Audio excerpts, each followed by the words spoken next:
official hospital and healthcare system of Baylor Athletics. Your healthcare, your way. Premier ER and urgent care. Feel better now. Rudy's Barbecue, the home of real Texas barbecue. Coming up, we'll break down today's game, check scores, and take you inside Baylor baseball. And now, let's go live to the booth with Derek Smith. Well, emotions are always a little stronger on Senior Day, and we have arrived at Senior Day for this 2026 season. Today, on Senior Day, the Bears look to even up the series with the Knights of UCF after a tough 8-0 loss last night. On the field right now, 9 seniors are being recognized for their contributions to this Baylor baseball program with their families. Good afternoon, everyone, and thanks so much for joining us. Alongside Tom Barfield, I'm Derek Smith here at Magnolia Field at Baylor Ballpark. Cameron Savoy, our producer at our studios in Waco. Pleased to have you with us on a beautiful Saturday afternoon on the Brazos. And Tom, nothing better on Senior Day than getting a win. That's what the Bears are going to try to do. They did not play anywhere near their best baseball last night. A rare rough start for Lucas Davenport. The Bears were shut out for the third time, just the third time this season. You really need to get better in all aspects. But one thing you'd say about this up-and-down Baylor team is that usually they do follow up a bad outing with a better one, and that's going to be what they need to do today. And there's no question. I mean, again, we keep talking about what's ahead for this club. Well, what's ahead is right now. This is a ball club right now that, Derek, they have to roll up their sleeves. They have to go to work, and they need wins, and they need them starting today if they're going to do what they want to do. And they still – and the crazy part is, despite the fact that this club has dropped 8 of their last 11 ball games, what they want to get accomplished is still ahead of them. I mean, it clearly is in front of them. It's not in the rearview mirror. It's in the windshield, and they can go out and accomplish some things, but they have to get started tonight, and you're right. Bouncing back from last night, this club has been pretty good about doing that. They've been pretty good about bouncing back and making themselves very competitive on days where they weren't the prior day, and they weren't yesterday. Yeah, it's strange, isn't it? I mean, that is a good thing about this team. I mean, it's been inconsistent this year, no question. I mean, you look at the record, 25-24. Mm-hmm. That paints that picture. Now, the team is very much shorthanded at the moment. No J.J. Kennett available. I mean, even as you look out there on the field right now, you see a guy like Stefan Stahl, who could be back next weekend, but he's unavailable. Right now, the team is shorthanded, but you can't use that as an excuse. You got to go out there and get it done, and, you know, that means guys at the bottom of the order need to step up. It was pretty quiet there yesterday at the bottom, where you've got a lot of guys just who are in roles that you didn't expect them to be in at the beginning of the year, but that's got to be an opportunity for them to showcase. It is, and you know, when you have an injury, that's somebody else is going to get their name penciled into the lineup. Somebody else is going to get the baseball out on the mound, and it's an opportunity to show the staff, hey, look, I'm the guy you can count on, and I'm gonna get it done for this ball club, and that's what we're hoping to see from some of the guys at the bottom of the order, and we're trying to and really see. Derek, as you pointed out, with the injuries in the pitching staff, can some of these guys from the staff, some of the guys that haven't pitched on a Friday or a Saturday or Sunday, some of those guys that have been working on Tuesdays, can they step up and elevate and become a piece that this staff can count on in those high leverage situations? Today's game is presented by Heart of Texas Goodwill, serving the community since 1955. When you shop or donate, you're helping change lives right here in your community.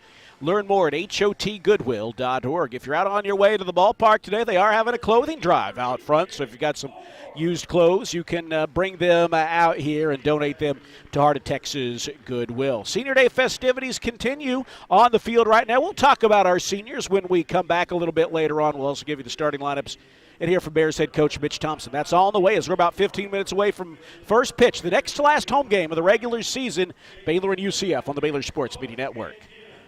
Hey there, campers! It's Jan from Toyota.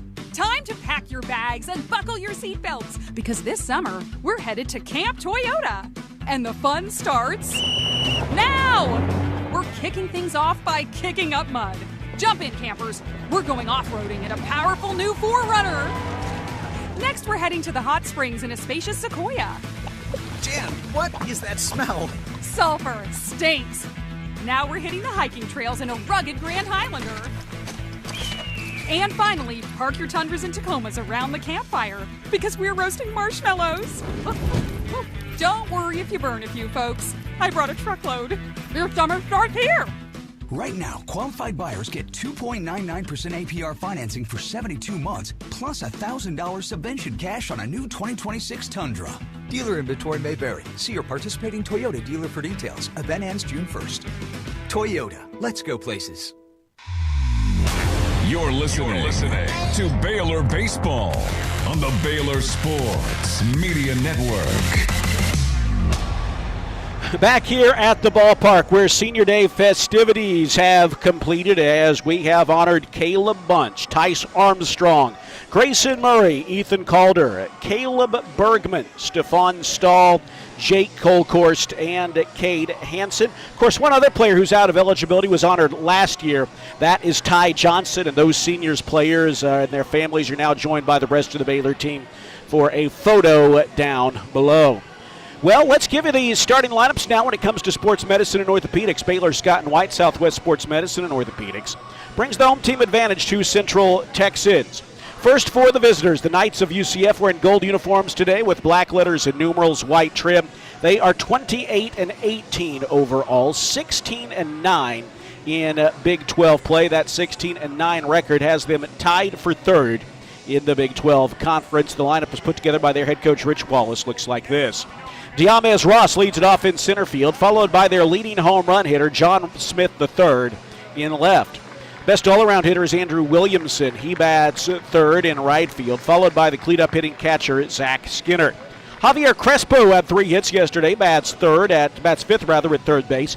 Also with 3 hits yesterday, Landon Moran bats in the 6 hole at first. Lower third of the order, J.D. Rogers DHs and bats 7th. Jordan Lodies, who had a 3-run home run that proved to be enough for the win yesterday for them, bats 8th. At shortstop, Braden Calise is at second base, batting 9th. The pitcher is Camden Wicker, a 4-2 record, a 3.38 earned run average. For the Bears in the white pinstriped uniforms with the green and gold BU on the chest, green letters and numerals, gold trim. Baylor 25-24, tied for 9th in the Big 12 Conference with an 11-14 Big 12 record. The lineup looks like this. Travis Sanders leads it off at shortstop, followed by the first baseman, Tice Armstrong, back in the 2-hole today. His next home run will set the new high water mark in a single season in this Baylor program's history. He's at 21 right now. Brady Janusek, mired in a 5-for-46 slump, bats third in right field, followed by the cleanup hitting left fielder, Dylan Perez. Brighton Clements has hit the ball well since coming back from injury. He DHs and bats 5th in the 6-hole. Center fielder Ty Johnson. Lower third, Braden Buchanan plays in place of the injured catcher J.J. Kennett, batting 7th. Pearson Reebok is at second base, hitting 8th. The third baseman bats 9th. That's Cole Landcloss. Pitcher is Zach Wallace. Wallace is 4-4 on the year with a 4.52 earned run average. Starting lineups are brought to you by Baylor, Scott and White, Southwest Sports Medicine and Orthopedics. From injury prevention to enhanced recovery, team up with us to get back in the game. Tom, the Bears are short-handed. There's no question about that. You know, you look, Braden Buchanan in place of J.J. Kennett. Braden has some talent, but right now that batting average about 100 points below where J.J. has been this year. You've got Pearson Reebok hitting about 100 points below where he was, over 100 points where he was last year. Brighton Clements has been a bright spot getting back, but right now you need guys to produce at the bottom of the order. Otherwise, teams are going to kind of find their way, even with the top of the order stacked there with Sanders, Tyson, Janusek, to pitch around him, or at least be more careful than you'd like him to be. Yeah, at the bottom, 215, 196, 190, 167. Somebody, we mentioned this yesterday, for this club to be successful today, have a chance to win, somebody or a couple of somebodies, if you will, in those bottom 4 are going to have to step up and be productive. I mean, you just can't have 4 guys at the very bottom of your lineup not helping you offensively win a ball game. So in order for this club to be successful today and have an opportunity against a very talented UCF squad, somebody at the bottom is going to have to just take some ownership of the bottom of the order and be productive. Well, it is game number 50 on the year. Baylor 25-24, as we said. really looking, Tom, we'll mention this before we hear from head coach Mitch Thompson. This is a Baylor team that, you're not going to win the Big 12, and you seem to be securely in the Big 12 tournament at this juncture. Right now, I think a good goal for this team is to slide up into one of the top 8 spots over the next few games if you can, because you would get a bye in the Big 12 tournament in the opening game, meaning you need one fewer game to win a Big 12 postseason championship, and that's a good goal for this team. They have the tiebreaker over BYU, who's 2 games ahead of them, and you'd really love to see this team play well enough to move into the top 8. You got 2 with UCF, you got 3 with Utah. Can you get it done? Sure you can. You know why? Because right now BYU has got one final game with Tech today, and then they've got a 3-game set with, I believe, Kansas. That's right. To end the season, the first-place Kansas Jayhawks. So, yes, you have an opportunity to move past BYU, and you're saying, well, one game is one game, Derek. I mean, you'd love to play on Wednesday rather than Tuesday. I promise you. Yes. As thin as you are in pitching, that Mitch Thompson would love the additional day off. You're going to wrap up your series on Saturday as opposed to Sunday next week, and so you would love not to have to throw a guy until Wednesday. Well, you would like to see that, but for now the goal is to get a job done against UCF. And head coach Mitch Thompson said the team needs to do better when they have runners on than they did last night. Yeah, and we got traffic on the bases. We needed to get a hit. We needed to hit a double. We needed to hit one out and put up 2 runs, put up 3 runs, and get back in the game. Especially after the 4th inning when it really expanded on us. We still had opportunities, and we just didn't get the hits when we needed it, and we got to keep trying to work and get that done. It's important to get a pitch to hit and put a good swing on it and make it count when you got traffic on the bases. As you work with some of these young guys hitting in the lower half of the order, there's a lot of guys who we all know have been kind of pressed into a bigger role than maybe they anticipated due to injuries, whether that be J.J. Kennett or at times, with Brighton Clements and others being out, and you really rely on them. Well, as a coach, what's that process like of just kind of working with everyone, staying patient, but also that expectation of getting better and producing? Well, and you're right. I mean, we're forced into playing some people and putting some people in the lineup right now that weren't there at the beginning of the year. You got to keep working with every guy on your team, and you got to keep trying to get everybody ready. And so, at the same time, what we do now is we say, well, let's figure out how to get something productive out of them offensively, whether it's can they stand up there and hit 350 or not? If they can't, well, then we might have to bunt. We might have to be able to take a pitch on a 3-1 count. Let's draw the walk. Let's, can he move a runner? Can he score a guy from third base? Can he do that with a push bunt? So that there's something productive that can happen from some of those spots. And yeah, we're forced right now. We've got injuries that have forced our hand a little bit, and but our guys that are in the lineup are going to go out here and give us their very best and compete as hard as they can, and we'll try and get something out of them for sure. Zach Wallace gets the start. He's pitched into or completed 6 innings each of his last 3 outings. Where are you seeing the most growth from him, and where is he really increasing your confidence? The thing that Zach's been able to pitch. When he was in the bullpen for us early in the year, he was a guy that was reliable. He threw strikes. He threw it with multiple pitches. As he worked his way into a starter role, there was a little more of a tentative approach to it. I got to try and hold on to I got to lengthen myself out and pace myself a little bit. One of the things that I think is we've seen him turn around basically since about the Cincinnati start. At Cincinnati, in the first inning, he goes out there and he's not very good. And then all of a sudden he starts really throwing the fastball and locating his fastball. And I think it's helped him. I think it's helped him tremendously each of the last several starts, and I think it's made him more difficult to deal with from the hitting standpoint. And I think it's a good lesson for everybody. You can pitch, you can change speeds, you can locate your off speed, but when you get so dependent on it that's predictable, then you're in trouble. So, I think he's been better by throwing the fastball and being aggressive and trusting his stuff. And for a pitcher, I think that's probably as big as anything. development of a guy like that? How much do you enjoy seeing that as it takes place? Because even in this era of, NIL and transfer portal development, still is such a big piece for programs. Well, I mean, when you think about it, here Zach is. He's throwing on Saturdays in the Big 12 Conference and Division I Power 4 baseball. Last year at this time, he was at Division III non-scholarship junior college, and he was pitching for them. So this has been a big step up in competition.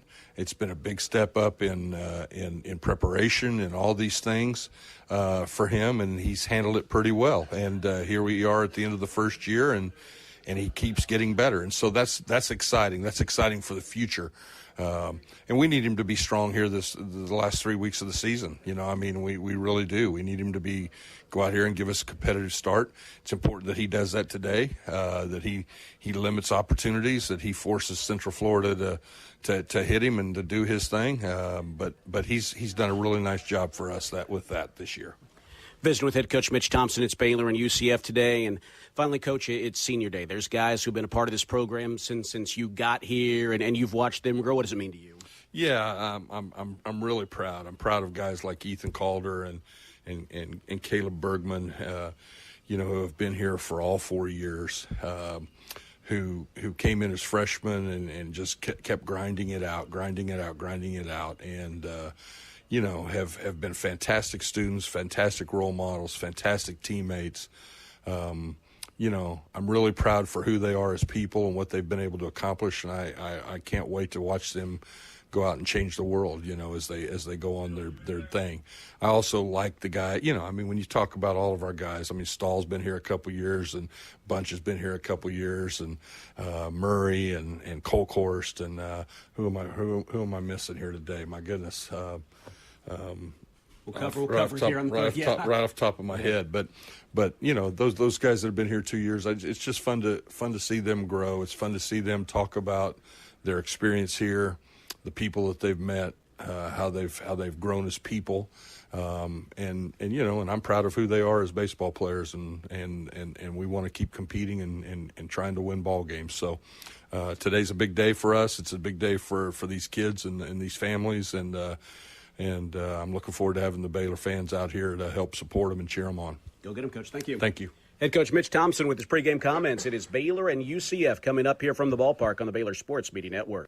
From the Allen Samuels Dodge Chrysler Jeep Ram Studios, this is KRZI Waco, K222DC Waco, K265DV Temple, ESPN Central Texas. You have the power to make an impact right here in Central Texas. Donate and shop Goodwill to change lives in your own neighborhood. Did you know? When you donate or shop your local Heart of Texas Goodwill, you're helping people with disadvantages experience job and life skills training, job placement, and other employment readiness services. All right here in your Central Texas community. Together we can build stronger families and stronger communities. To learn more or find a retail store or donation center near you, visit hotgoodwill.org. Donate, shop, change lives. Asking myself, what do I lack to find? If you need a trailer, Flat Rock Trailers has got you covered. From light-duty single-axle utility trailers to the Big Tex tandem duals. We also carry a full line of enclosed cargo trailers. Need a motorcycle trailer? We've got them. Need a dump trailer? We've got the largest selection in the state. Oilfield trailers? We carry a full line of Big Tex trailers to handle all your needs. Trailer repairs? We repair all makes and models. We'll even rent you a trailer if you need to use one for a day. Flat Rock Trailers, your #1 source for all your trailer needs. Find us at flatrocktrailers.com. This is Baylor Baseball on the Baylor Sports Media Network. Today's game is presented by Heart of Texas Goodwill, serving the community since 1955. Get ready. The first pitch is just moments away. Now, let's go back to the booth with Derek Smith. Zach Wallace warming up on the mound on this senior day Saturday. He is not one of the seniors, but the seniors will be counting on him to get this game off to a good start, and certainly he has proved reliable for the Bears, particularly in his last 3 outings. He has pitched into the 6th inning or completed the 6th inning in all 3 of his prior starts, and that's the first time in his career. Any of those times he has done that. And in his last 17 and a third innings, he has allowed just 6 runs, so an ERA below 4. He's been good, and the Bears are going to need him to be again today. As Diamez Ross steps in on this beautiful sunny Saturday afternoon, we are just about ready to get started once more as the Bears try to even up the series against UCF. Wallace ready to go, rocks and fires a fastball just missing the inside corner. And this game is underway. First inning brought to you by Premier ER and Urgent Care, the official around-the-clock care provider of Baylor Athletics. Here's the 1-0 pitch. There he comes back with a strike, another fastball, and it's a 1-1. Just a few clouds from this vantage point. A lot of sunshine on the field, beautiful blue skies. 90 degrees our game time temperature. The 1-1 pitch is lined out into left center field. It's going to drop for a base hit. Ty Johnson over to cut it off, and that's the way this game begins. A base hit by Diamez Ross. This is a good hitting UCF ball club, and last night they scored 7 runs off of starter Lucas Davenport, who has been hard to hit in recent weeks, but they hit him yesterday, and their leadoff man is aboard. And Ross, one of the few guys on the team that'll run. Give you the umpires and the defensive lineman for the Bears in just a moment following the first pitch to John Smith. A fastball missing, and the count is 1-0. Smith, a .319 hitter with 11 homers and 44 runs batted in. He had a 2-run single in their 4-run third inning yesterday. He rips one out to right center field. That's going to drop for a base hit. Ty Johnson has to play this one on a hop in the opposite alley. Diamez Ross moves on to third, and immediately UCF is in business with a pair of hits slightly offset up the middle, and they're on the corners with nobody out. You know what's strange about this UCF team? They're a better offensive team in conference play than they are overall, which is a rarity in our league. But yeah, they hit 10 points better. They're hitting .294 in conference play. Here is a dangerous batter in Andrew Williamson. Takes a fastball. The count 0-1. Big left-handed hitter hitting .316 with 10 homers and 34 runs batted in. Peppermints come flying up here, courtesy of our friend George. Here's the 1-0 pitch. That is in the dirt. Gets away from Braden Buchanan, but not far enough for any of the runners to advance. And the count is 2-0 to Williamson. UCF, Tom, has dealt with a lot of injuries, and they've got good players, but they strike me as a team this year, particularly as you get a Big 12 play, that's been better than the sum of all their parts. There's no question. And it's just a very competitive team in all 3 phases. Here's the pitch to Williamson. Breaking ball on the back door for a strike, and it is 2-1. First 2 have reached for UCF here in the top of the first inning. Our umpires today, the veteran Mike Morris calls balls and strikes. Seth Buckminster is at first. Second base umpire Andrew Fulton. Chris Koski is at third. Here's a 2-1 pitch. It is off speed and outside, and it is 3-1 to Williamson.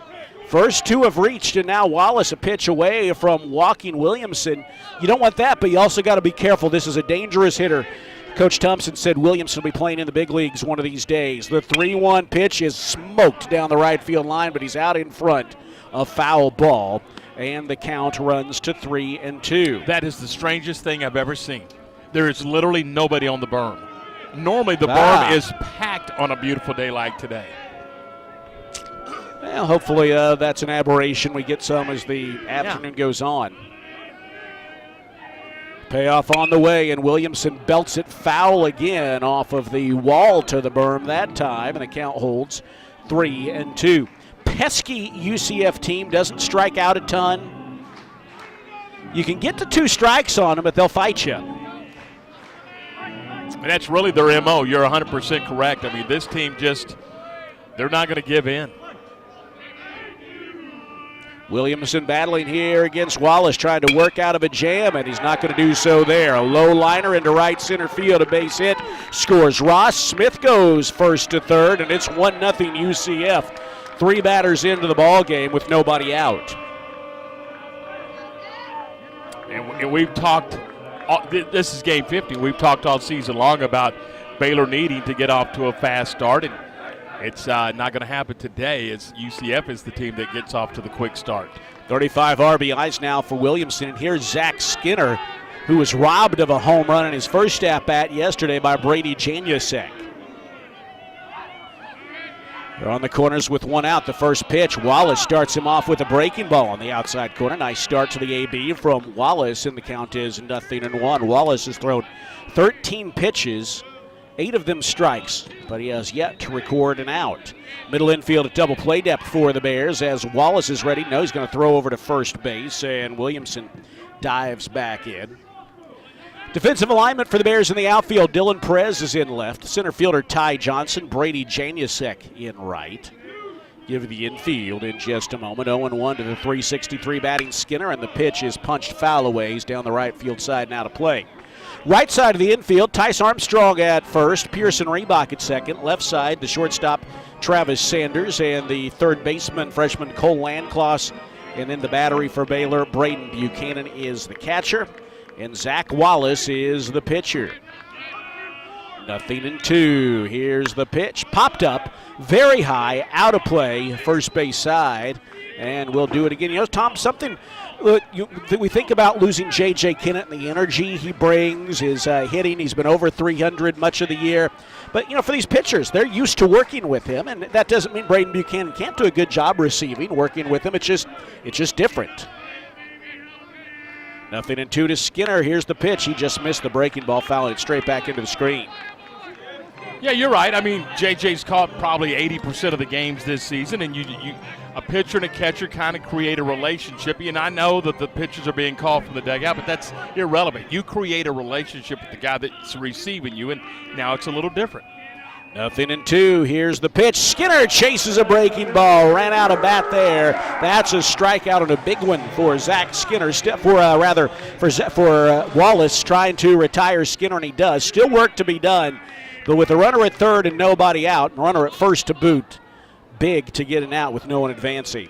I think a fair number would be 2. If you could hold this team to 2, since they've got the first 3 on and run already in, if you could hold them to a 2 spot here, I think that's a win for the Bears. Crespo takes a breaking ball on the back door for a strike, and the count 0-1. That breaking ball's been working for him these last couple of batters.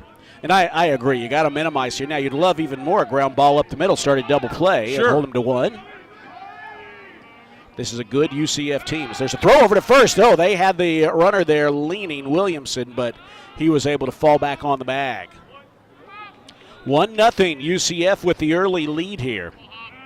They have runners on the corners with one out. Crespo a 3-hit day yesterday to raise his batting average to .336. Here's the pitch. Fouled back, and it's 0-2. Very few swings and misses in this lineup, top to bottom, 1-9. That's a great point. Really pesky, in addition to having talent. 0-2. The pitch up high. Crespo lays off of the fastball. Game began with a Ross single, followed by a John Smith single, and then an Andrew Williamson RBI single. But Zach Wallace then bounced back for a strike out of their cleanup man, and now he's trying to retire the 5-hole hitter Crespo. He winds, sends the 1-2 pitch to the plate, just misses the outside corner. Buchanan tried to frame the 91-mile-an-hour fastball, but didn't get the call. Zach Wallace, with just one out, is already over 20 pitches thrown here in the top of the first inning. 2-2. The pitch, high, 3-2. You hate to see the count worked back full after he had jumped ahead 0-2. You know, yesterday Baylor's bullpen gave you 5 innings of 1-run baseball, and that 1 run was unearned, but you really need more from the starter. Runner goes at first, and the pitch is low, ball 4. Crespo works his way back from an 0-2 count and draws the walk, and now they're loaded with 1 out for Landon Moran, who had a terrific day yesterday. Middle of their order, 5 and 6 in their batting order, really accounted for the majority of their offense. Yeah. Well, Moran also had 3 hits yesterday. Left-handed hitting first baseman. We're going to have an early mound visit from pitching coach Sean Snedeker. Bases are full of Knights here in the early going. And he's having a word with Zach Wallace, who's given the Bears the 3 longest outings of his career in his last 3 starts. Now, the thing about Zach Wallace is, Tom, obviously you look, his ERA is 4.52, so he's had some ups and downs.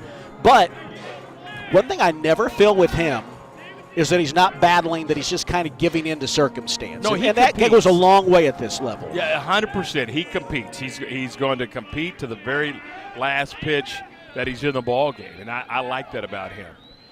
Here's the pitch to Moran. It's a breaking ball in the dirt. Ball one. Said his ERA, it's actually up to 4.96 after the run here in the first inning for Wallace. Smith at third, Williamson at second, Crespo at first for the Knights.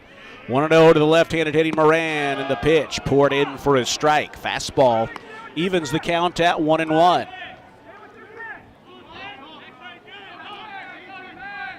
Fans continue to make their way in on this warm Saturday afternoon.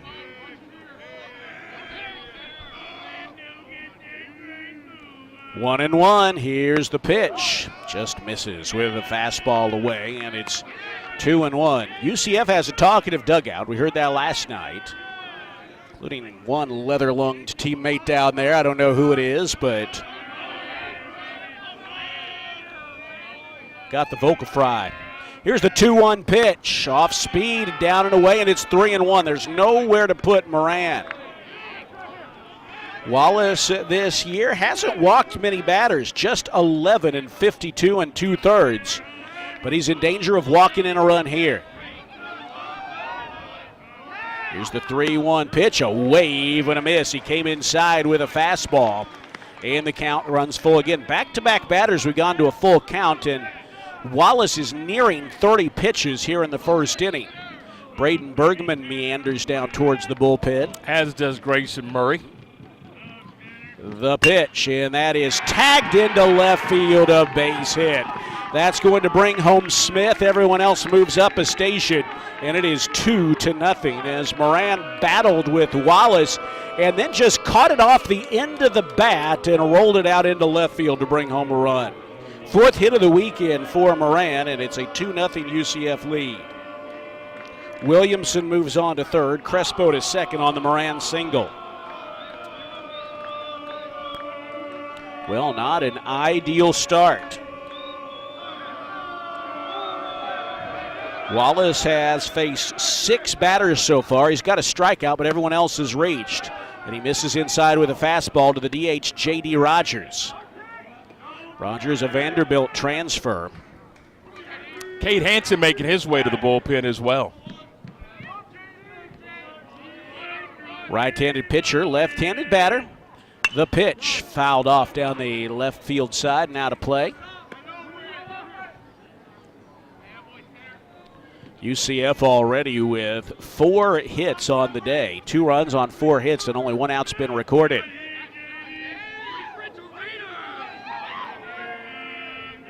It'll be a 1-1 pitch. There's a fly ball back to left field. It's got Perez on the run. Warning track. He leaps up and he can't get it. It's off the top of the wall. Then he stumbles and falls to boot. Williamson scores. Crespo scores. This has got to clear the bases as Moran crosses the plate.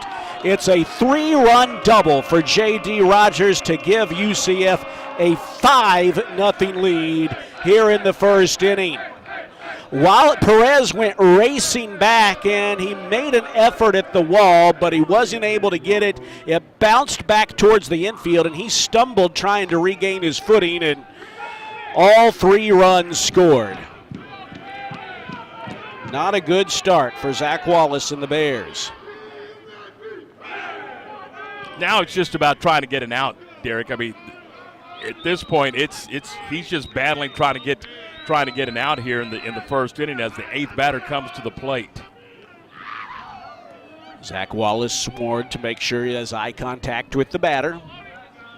Boy, a 5 spot up here on the board in the top half of the first inning before the Bears even get a crack at things offensively. And they've earned it. They've hit the ball on the nose. Here's the pitch to Lodies. He sprays one behind the bag at first. Oh, it is bobbled by Armstrong, who stumbles, and all hands are safe. You know, errors happen, but I tell you what, Tom, when Tice Armstrong is making a play like that, it just feels like it's not a great sign, as he just simply had that ball bounce right to him on one hop and dropped it and then stumbled trying to get after it. Error on the Bears, error on Armstrong, his 8th of the year, and you're right. I mean, that looked like a play that he was going to get an out on, and now you got him on the corners and still just one out, and the 9th batter coming to the plate here in the first inning. Wallace has expended 33 pitches already. Here's Braden Calise trying to bunt, and he bunts it to Ross in the on-deck circle, who catches it barehanded and tosses it back. The count is 0-1. Calise was inserted into the lineup yesterday after an apparent injury to their normal starter, and he is in the starting lineup today. No Andrew Jacobs. 0-1. Runner goes again, and there's another bunted foul, and it's 0-2. Well, Calise, a little-used senior for them this year from Fort Pierce, Florida, a Louisville transfer. But you don't know the extent of the injury, and this may be a guy that they need to ride the rest of the way, and they're going to try to find out, can this kid bunt and help us out?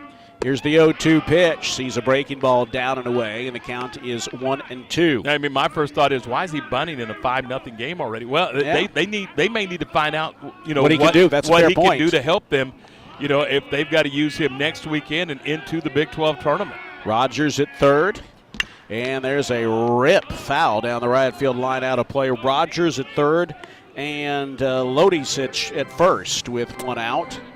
Calise batting in a 1-2 hole.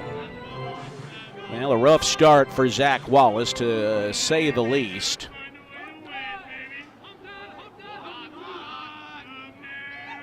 Here's the pitch to Calise. He just tips it back foul to stay alive. So looking at this is already just one run off the most runs Zach Wallace has allowed in a game this year. He allowed 6 runs to West Virginia in what was just his first start earlier. So here's the pitch to Calise, lifted down the right field line, another foul ball. It is amazing to me, and I know we've talked about it, and listeners may be tired of hearing us, but this group just will not strike out. I mean, they're fighting off some pretty good pitches from Zach Wallace right now. I mean, they're spoiling some good effort. And then it seems like when they get one to potentially hit, they're not trying to do too much with it, right? They're just some good hard line drives right back where it came from. Backdoor, breaking ball, strike 3 call. Second strikeout for Zach Wallace as he punches out Calise.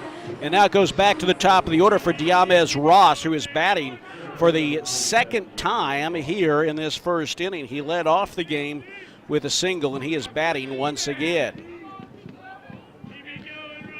5-run top of the first inning. They're on the corner still with 2 outs. Ross had a 2-run double yesterday, and the pitch from Wallace clips the inside corner, strike 1.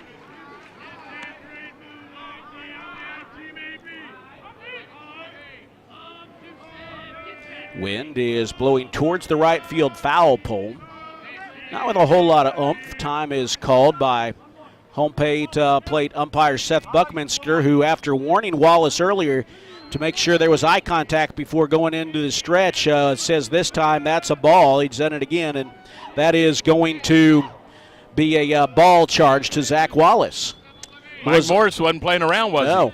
Here's the pitch to Ross. He goes the other way down the left field line. It's a long run for Perez, and he cannot make the diving grab. That's going to score Rogers and make it 6-0. Well, he made the effort but couldn't get to it. That opposite field sinking liner off the bat of Ross, who has his second hit of the first inning, and it is 6-0 in favor of UCF. Tom, the only positive right now is that Bob Baker has joined us in the booth, and I think maybe that was what was ailing the Bears down on the field. At least I'm hoping. That's what I'm clinging to right now. Yep, he's the rally point, isn't he? He is. Now UCF, though, still has runners at second and third with 2 outs as John Smith waves through a breaking ball, and the count is 0-1. They're in the pen. They're just not throwing right now. Boy, I mean, obviously with bullpen innings, bullpen struggling like it has, you really would like Zach Wallace to go as long as he can, as there's a check swing and the ball hits the bat. It's 0-2. I mean, sometimes you just have to tell a guy, you know what, you got to give us some innings whether they're going well or not. Yeah, you're going to wear it for us. Yeah, and I trust Zach to figure it out as best he can. What we've seen this year, he's got a battle. Here's the 0-2 pitch to Smith. That bounces up there. And the count is 1-2. It's a 6-0 UCF lead here in the top of the first inning.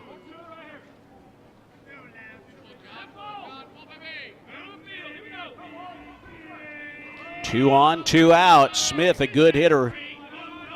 A South Alabama transfer to UCF. The pitch lays off of a breaking ball, and the count evens at 2-2. Wallace gets the ball back from Braden Buchanan and stands atop the rubber once more. 2 balls, 2 strikes, 2 on, 2 out. Top of the first inning, the kick, the pitch, and there's a bouncer up the middle. Reebok plays it on the high hop, guns it to first, and the first inning is mercifully over. UCF scores 6 runs on 6 hits, aided by a Baylor error. They strand a pair, and after a half inning of play, the score, UCF 6, Baylor coming to bat here on the Baylor Sports Media Network. Serving Texas since 2007, Magnolia Realty is a full-service brokerage led by expert industry knowledge and a commitment to community. With kindness and integrity at the forefront, every agent is equipped to help you navigate the market and make the real estate journey your own. Whether buying or selling, feel supported with an award-winning agent at your side from first offer to contract and close. Magnolia Realty serves cities including Waco, Dallas, Fort Worth, Austin, San Antonio, Temple. Learn more at magnoliarealty.com. You hear that? That's the sound of Pepsi Zero Sugar, the better tasting, more refreshing Zero Sugar Cola. Listen to that endless pour. Pure refreshment. If it sounds this good, just imagine how it tastes. Oh yeah, so good. Pepsi Zero Sugar. Let your taste decide. You're listening to Baylor Baseball on the Baylor Sports Media Network. Well, Camden Wicker, a lucky guy for UCF before he even throws a pitch in this Saturday start. He has a 6-run cushion. UCF with a 6-run first inning has the Bears in a big early hole as they get ready to bat against Wicker in a first inning brought to you by Premier ER and Urgent Care, the official around-the-clock care provider of Baylor Athletics. Well, Wicker, a right-handed junior on the mound, is 4-2 this year with a 3.38 ERA. In 58 innings, he struck out 52, and he has walked 22. 12 starts on the season for Wicker, a 170 opposing batting average. Tom, this is a UCF team that 3 starters that they thought might well be their weekend rotation have been injured and more than that before the year, but they found a way to piece it together. The second best ERA in the Big 12 Conference, which just shows all the more the Bears have their work cut out for them trying to come down from a 6-0 come back from a 6-0 deficit. And this tall right-hander right here is a good one. I mean, this is an innings eater right here. He's already thrown 56 innings, and he just does not mind staying out there. And he's thrown 1 complete game already this year. So this is a guy that they're going to, on a Saturday, they're going to ride, especially with a 6-0 advantage. They're going to ride him like crazy today. Well, I'll tell you what, right now, I mean, to state the obvious, it would be nice if the Bears could answer with something here in the bottom of this first inning. You got your best 3 hitters right up off the bat. It's Sanders, Armstrong, and Janusek. Sanders, a .365 hitter. The first pitch from Wicker is a fastball up and away at 92, and the count is 1-0. Armstrong in the 2-hole again today. Coach Thompson wanting him to have a little more protection in the order behind him, and Brady Janusek provides that. Brady's been in a slump, but still a threat. Travis Sanders, another hit last night, safely now in 7 straight games. He's reached in 16 in a row. Here's the 1-0 pitch from Wicker, punched foul down the right field side into the netting beyond the UCF dugout, and count evens, a ball and a strike. Defensive alignment for UCF in the outfield, left to right, John Smith, Diamez Ross, and Andrew Williamson. Give you the infield in just a moment. Sanders back in the box, awaiting the 1-1 pitch. Wicker cuts it loose, and that's tagged a ways down the right field line. but a foul ball out of play, and the count is 1-2. On the infield for UCF, at first base is Landon Moran, Braden Calise the second baseman, shortstop Joden Lodies, Javier Crespo's at third, and then the battery Camden Wicker the pitcher, and Zach Skinner the catcher. 1-2 to the waiting Sanders. Wicker cuts it loose and misses with a sharp breaking ball outside. Now he is arms and legs, isn't he? He is. Camden Wicker, two-way player for them. Last year he was an infielder. He's a 6'7" righty. Shortstop? Here's the pitch. That is punched into right field. That's going to get down for a base hit. Leadoff single for Travis Sanders, sharply hit at 1-0-3. And he is aboard to start the ballgame just like that, to start the first inning rather for the Bears, just like that, an 8-game hitting streak for the Baylor shortstop. Well, sharply hit the other way, and now here is Tice Armstrong.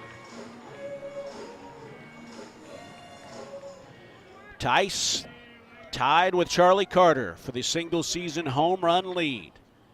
Another opportunity as he steps in here, and there's a throw over to first before they will throw to him. Now, does that limit Travis's ability to run that Tice is in the 2 spot?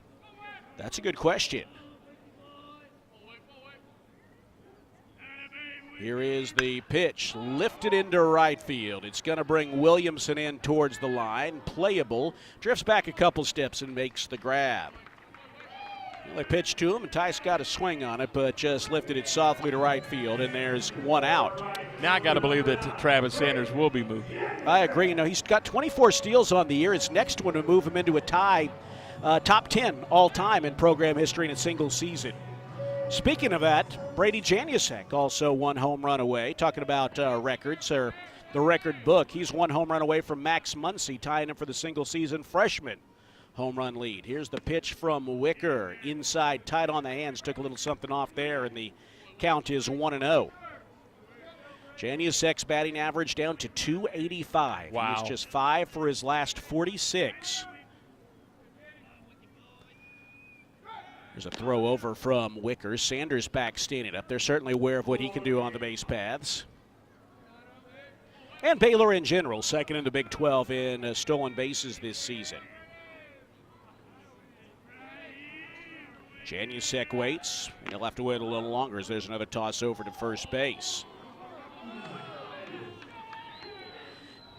You feel like, Tom, a couple of hits fall for Brady Janusek, and he might be back up on the horse again, but obviously that can be easier said than done. Here's the 1-0 pitch. There's a breaking ball down and away, and it's 2-0. I mentioned that last night. If he just finds a way to get on base, and maybe the weight of the world will be lifted off of him, because obviously he's pressing, and you understand. Hasn't impacted his defense, though. No, not at all. Brilliant play last night. Here's a 2-0 pitch up high, and it's 3-0. You know, that's one that was clearly out of the zone, but you like seeing him not offer, not try to force things. They were trying to get him to chase a high fastball, and he didn't. And the count is 3-0. Sanders at first, one out. Bears down 6-0 in the bottom of the first. Rough start here in this one. The 3-0 from Wicker. Outside corner for a strike, and it's 3-1. Well, you mentioned that play he made yesterday, Tom. Brady Janusek raced to the right center field alley, got to the wall, climbed it, and made a backhand grab to rob Zach Skinner of a home run. Another toss over. I mean, what he did on Sunday against Texas Tech was spectacular, and I would still contend that's a slightly better catch, but the fact they're even having that argument one home game later is ridiculous. 3-1. And the Wicker pitch swung on and missed. There he chased the high fastball that was right on the outer half, and the count full 3-2. And that's part of the problem. I mean, when we talk about a young kid like him, remember he's just a freshman, and that's pressing. He's pressing right there. He chased a pitch out of the zone. Middle infield double play depth. Here's a payoff pitch, and it's popped up very high. Foul ground, third base side, the catcher and third baseman right there, and it's Crespo, the third baseman, calling off Skinner and making the catch for the second out. So you got 2 outs instead of 2 on. I mean, if he lays off the pitch, it's up. He's at first and Sanders is at second. There'd be 2 on for Dylan Perez. But instead, you've got 1 on and 2 out. And look, you understand. I mean, he's a freshman, and he's pressing a little bit right now. And I have 100% confidence that Brady Janusek's going to get it right. He will. Yeah. He's too good a player, too good an athlete. Here is Dylan Perez, the 2-out batter. Sanders still at first, and the pitch, a breaking ball, stays high. The count is 1-0. Brighton Clements on deck. A couple of multi-hit games since coming back from injury. Like to see Perez pass the bat to him. 1-0 to the 233 batting freshman. Wicker from the stretch lets it go and pours in a fastball strike. It's 1-1.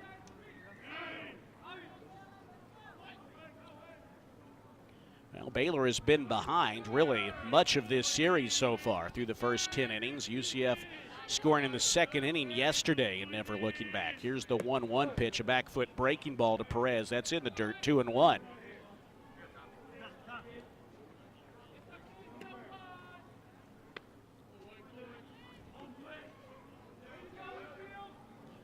Couple of practice swings for Perez as he steps back in.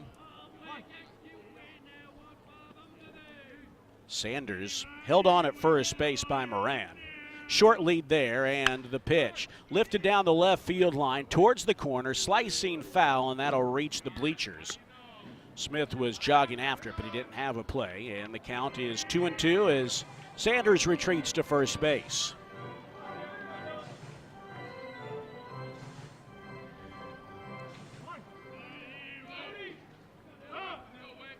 Wicker with the look in to his catcher, Skinner. Sanders is going to go. Here's the pitch, and that is looped into shallow right field. It's going to drop in between second base and right field. Sanders was going. He ends up at third base. That's a single fisted out into shallow right field by Perez, and the Bears have him on the corners with 2 away. Yeah, Perez, who had a 5-game hitting streak, stopped last night, is off and running again. And he's a kid that's kind of impressed me, Derek. I mean, this is a guy that for 75% of this baseball season, he found himself sitting over there with Mitch Thompson and the staff. And when given the opportunity because of some situations, he has taken it and he has ran with it. Well, and he comes through there. I tell you what, just even one in the first inning, Tom, after that 6-run first would be good. The offense has been quiet as of late, and something here would be good. You got a good hitter up in that for Brighton Clements, a 309 batter with 15 RBIs. 2 hits Tuesday, 2 hits yesterday after coming back from shoulder injury. First pitch, swinging, rolls it foul, first base side off the end of the bat, and the count is 0-1. He's not been a guy with a ton of pop, but he's been a guy who does a good job putting the ball in play, and that 309 batting average attests to it. Batting averages drop off quite a bit behind him. You'd love to see him come through in this situation. On the corners for the Bears with 2 outs. The 0-1 pitch to Clements. That's a breaking ball, zips outside, and it's 1-1.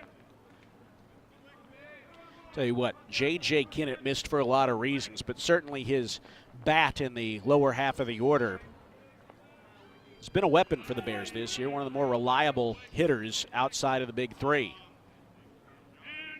1-1 to Clements. Here's the pitch from Wicker, lifted to right field. Andrew Williamson has it measured. He waits and gets, and that's all for the Bears here in the first inning. A pair of hits, but nothing across, and at the end of one complete, our score, UCF 6, Baylor nothing. And you're listening to Baylor Baseball on the Baylor Sports Media Network.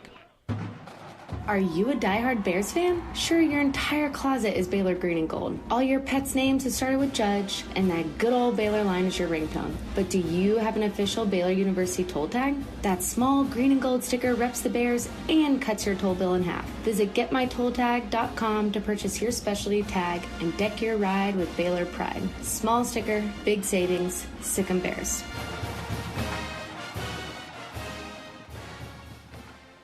Favorite jeans, favorite shirt. I can make a sausage and I'm firing it up. Yeah, everybody knows it's how I get my grill on. You can smell that flavor up and down the road. It's a little taste of heaven, and everybody knows That's how I get my grill on. Kanaka sausage. It's just a little taste of heaven. You're listening to Baylor Baseball on the Baylor Sports Media Network. Alongside Tom Barfield, Derek Smith here with you, our engineer Bob Baker on site, Cameron Savoy, our producer at our studios at our flagship station, ESPN Central Texas. Game number 50 on the year. Off to a bad start, though, for the Bears, who are down 6-0 as Wallace is back out there to start the second inning. It took Wallace 48 pitches to get through the first inning. That is obviously not ideal for his ability to extend this game, and let's see if he can at the very least just have a quicker second inning here as he'll face the heart of the UCF order, Williamson, Skinner, and Crespo. Williamson, a dangerous left-handed hitter. Here's the pitch from Wallace. First pitch swinging, he sends it foul, slicing behind the plate. The count is 0-1. Braden Buchanan was giving chase. Right now, the starting catching job be Braden Buchanan's for the rest of the year. The backup is Camden Cluett. Now, you start off the year, Cash McDade is in there in the catching rotation, but McDade is out. Now Kennett is out, and so someone else has to step up. Here's the 0-1 pitch. Wallace has a breaking ball drop in a little low, and it's 1-1. That's a great point. That was a crowded spot for the early portion of the season, and now it's not. Here's the 1-1 pitch, up high, 2-1. Attrition, injuries, they're always a part of things, but sometimes, like we say with runs, you can never have enough. There's a lot of positions you can just never have quite enough because you never know. 2-1 pitch, swung on and ripped high and deep but foul down the right field line. It's just a long, loud strike as now some fans have made their way onto the berm. And the count is 2-2. Derek, the West Virginia Mountaineers, they've gone to Lawrence with a purpose. They're up 2-1 in the third inning. Wow. Williamson swings and slices a foul the other way, counted 2-2. Mountaineers won last night. Yeah, they did. Max Yale, a complete game. And Kansas came in with a chance to claim the Big 12 title this weekend with a full week still yet to go. But right now doesn't appear they're having an easy time doing so. The 2-2 to Williamson. Oh, breaking ball just missing away, and it's 3-2. Now in Lubbock, the Red Raiders playing the third and final game of that series, and they lead BYU 3-0. That's good. We're rooting for the Red Raiders this weekend. Here's the payoff pitch to Williamson. Boy, he is putting on a foul ball show as he sent that one rocketing out past the berm again, but they're just foul balls. Rocketing is a good expression. Yeah. I mean, he's hitting it on the button. Yeah. And this is the kid that Mitch Thompson really likes. Here's the payoff pitch. Oh, that comes inside and hits Williamson. A fastball got him. He's going to hobble a bit up the first baseline. And he's in some pain. Certainly hope he's all right. That's a fastball yanked glove side by Zach Wallace, and it got him on the leg, and Williamson bending at the knees a bit. He is feeling it. He points down at his shoe top to the trainer and said Coach Rich Wallace, and it appears he's going to stay in there, but he's obviously feeling that one. Here's a look at it. Oh, yeah, that got him on the ankle. Got him on his right ankle. Oh, that's smart. That hurts. And he's going to apparently stay out there. I mean, I'll say this, Tom. If you ever, kind of stepped around and they're actually going to watch him jog it off just to make sure he's okay. I think we've all had that moment where you're trying to step around something and bam, you hit your ankle on a dresser or the side of the bed. That hurts bad enough. I can't imagine a 90-mile-an-hour fastball off the ankle. He's going to stay in. And he's at first base for Zach Skinner.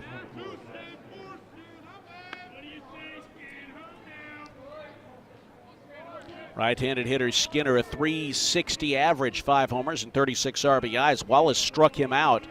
First out that Wallace recorded in the ball game. That was in the first inning in which 11 hitters came to the plate. He misses with a fastball, and it's 1-0. Just really laboring out there, Tom. It's not what we've seen from him this year, but just kind of struggling to get ahead. Here's the 1-0 pitch, and that's smoked into right center field. It's down for a base hit. Ty Johnson is over to cut it off as Williamson goes first to third. Already 7 hits in the first inning plus for UCF. And they're in business once again here in the top of the second inning. Runners on the corners and nobody out. And what do you do if you're Mitch Thompson? You got a short week coming up. And Zach's at 57 pitches. Well, there's your answer. There's your answer. Mitch Thompson out of the dugout. And just a very un-Zach Wallace-like out. And, I don't think, when we look at Zach Wallace, you don't look at him to give you the kind of numbers that Lucas Davenport has this year. But he's become reliable, and today they've just hit him hard. And now here it'll be an opportunity for Grayson Murray to really give the Bears some innings. He did this at times last year, and they're going to need him to today as the senior on this senior day makes his way out of the bullpen. We'll take a timeout and give you the numbers on him when we come back. It's 6-0 UCF, and they're threatening again in the top of the second here on the Baylor Sports Media Network. Hey, Baylor fans, this is your call to gear up with Harley-Davidson of Waco. Whether you're hitting the open road or tailgating at McLean Stadium, we've got the ride to match your Bear pride. Check out our wide selection of new and pre-owned motorcycles, visit our service department, or shop all the latest gear and accessories to show off your Baylor spirit and Harley pride. Visit us today and find your freedom on 2 wheels. Harley-Davidson of Waco, where Baylor fans never ride alone. Visit in-store or at hdwaco.com. Sick 'em Bears. Y'all listen up. Let me tell you something about group meals from Rudy's Barbecue. Where's Bob? It's got all you need for all the folks you got. Smoked meat. Oh, he got corn dogs and a soda? Down to the tablecloth. You see at the store. At a bridal shower, it's better than flowers. And a long business meeting, it'll pass the hours. It'll beat all. I did. Okay, thank you. It's better than potluck at a church luncheon. Next time you need to feed 10 or more, call and order a Rudy's group meal. Next in line. You're listening to Baylor Baseball on the Baylor Sports Media Network. Well, Zach Wallace's start lasts just 1+ innings. A guy for the Bears who has been pretty reliable through his first 14 appearances of the year. 9 of them starts, but the 10th just not his day. He exits with property on the base paths and already 6 runs allowed in 1+ innings. So now the Bears call on the veteran Grayson Murray. Obviously this year has not been what he or the Bears want it to be. The senior 0-1 with a 7.03 earned run average. 26 strikeouts and 19 walks in 24 1/3 innings. You're talking about a guy who last year was one of the top relievers in the Big 12, an ERA just over 2, but this year he's been hit. He's been hit with some regularity, and seeing if he can give him a good outing today, the Bears could certainly use it. Opposing batters this year are hitting .284 against Grayson Murray. Tyler native, 6'5", right-hander, stands atop the mound, and he'll face Javier Crespo, who already is making his 7th plate appearance of the weekend, and he's reached base 5 times. Breaking ball clips the outside corner from Murray to jump him ahead at 0-1. UCF up 6-0 in the top of the second inning. They've got Williamson at third and Skinner at first. Middle infield at double play depth for the Bears, and that ball punched foul over the on-deck circle for UCF, and the count quickly 0-2. Well, we talk about that 5-6 in their order. Crespo was 3 for 4 yesterday. He walked earlier today and scored, and Moran was 3 for 5 yesterday, and he's 1 for 1 today. The 5 and 6 has just been a tear today, this weekend. Fastball misses outside, too far for Crespo to chase, and it's 1-2. And you know what it is? It is a lot, I won't say paper cutting to death, but it's been just simple, hard hit balls, singles, drawing walks. They're playing the game. Yep. 1-2 pitch, lifted down the right field line. That'll sail out of play. Foul ball, and the count holds at 1-2. Already, if the Bears were to come back and win this one, it would be their biggest comeback of the year.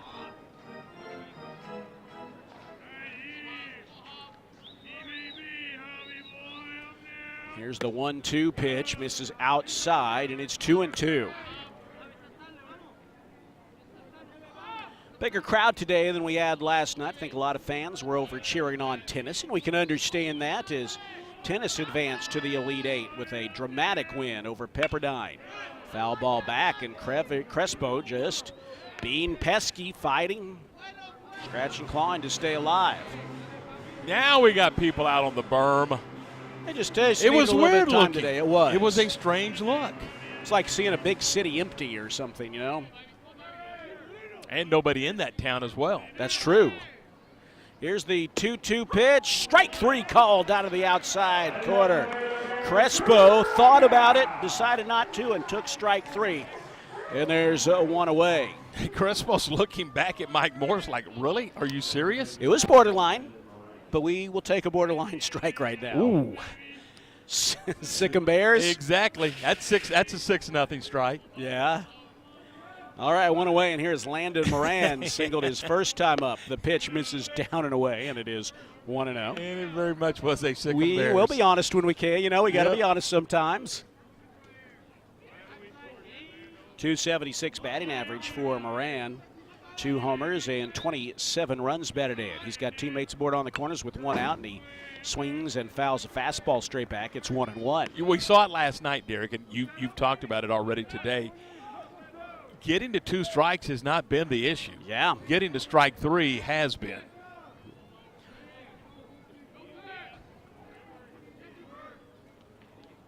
One and one to Moran. He squares, pulls back, and takes the ball. And the thing is, you know, Baylor, we're in the second inning, and Baylor has 3 strikeouts, but we are already 16 batters into this game. Yeah.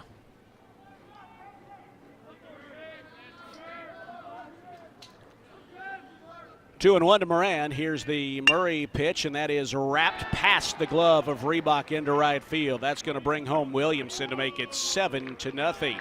He had a play on it, but took just a second to read it, and that ball off the bat at 90 miles an hour had just enough on it to get past him and bring home Williamson. Boy, Moran just continues to hit.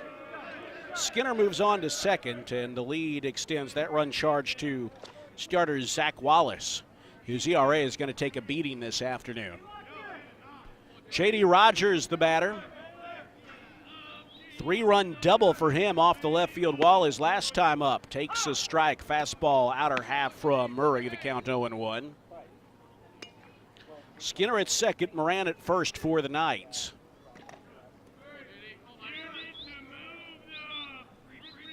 Here's the 0-1. Right back with a strike, Grayson Murray. Jumps head 0-2, a fastball at the knees.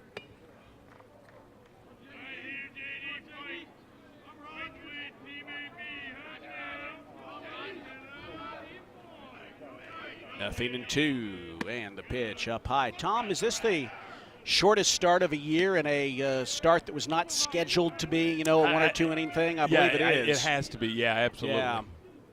By a Baylor starter. Now, obviously some Tuesday nights, sometimes the guy is just going an inning.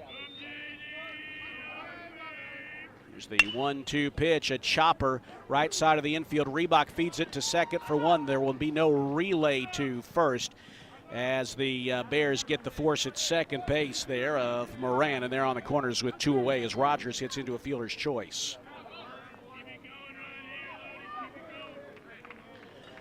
Jordan Lodice will be the batter, a 3-run homer in the second inning yesterday. His second of the year.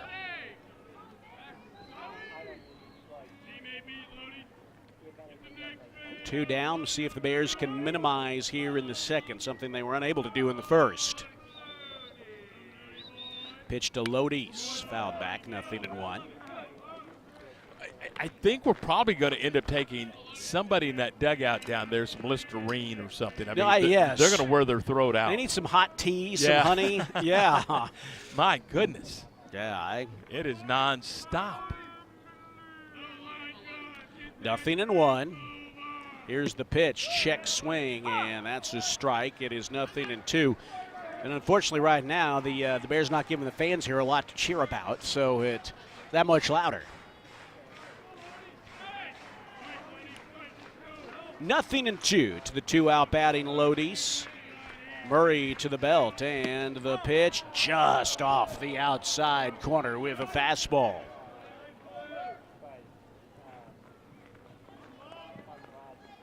A run in here in the top of the second inning.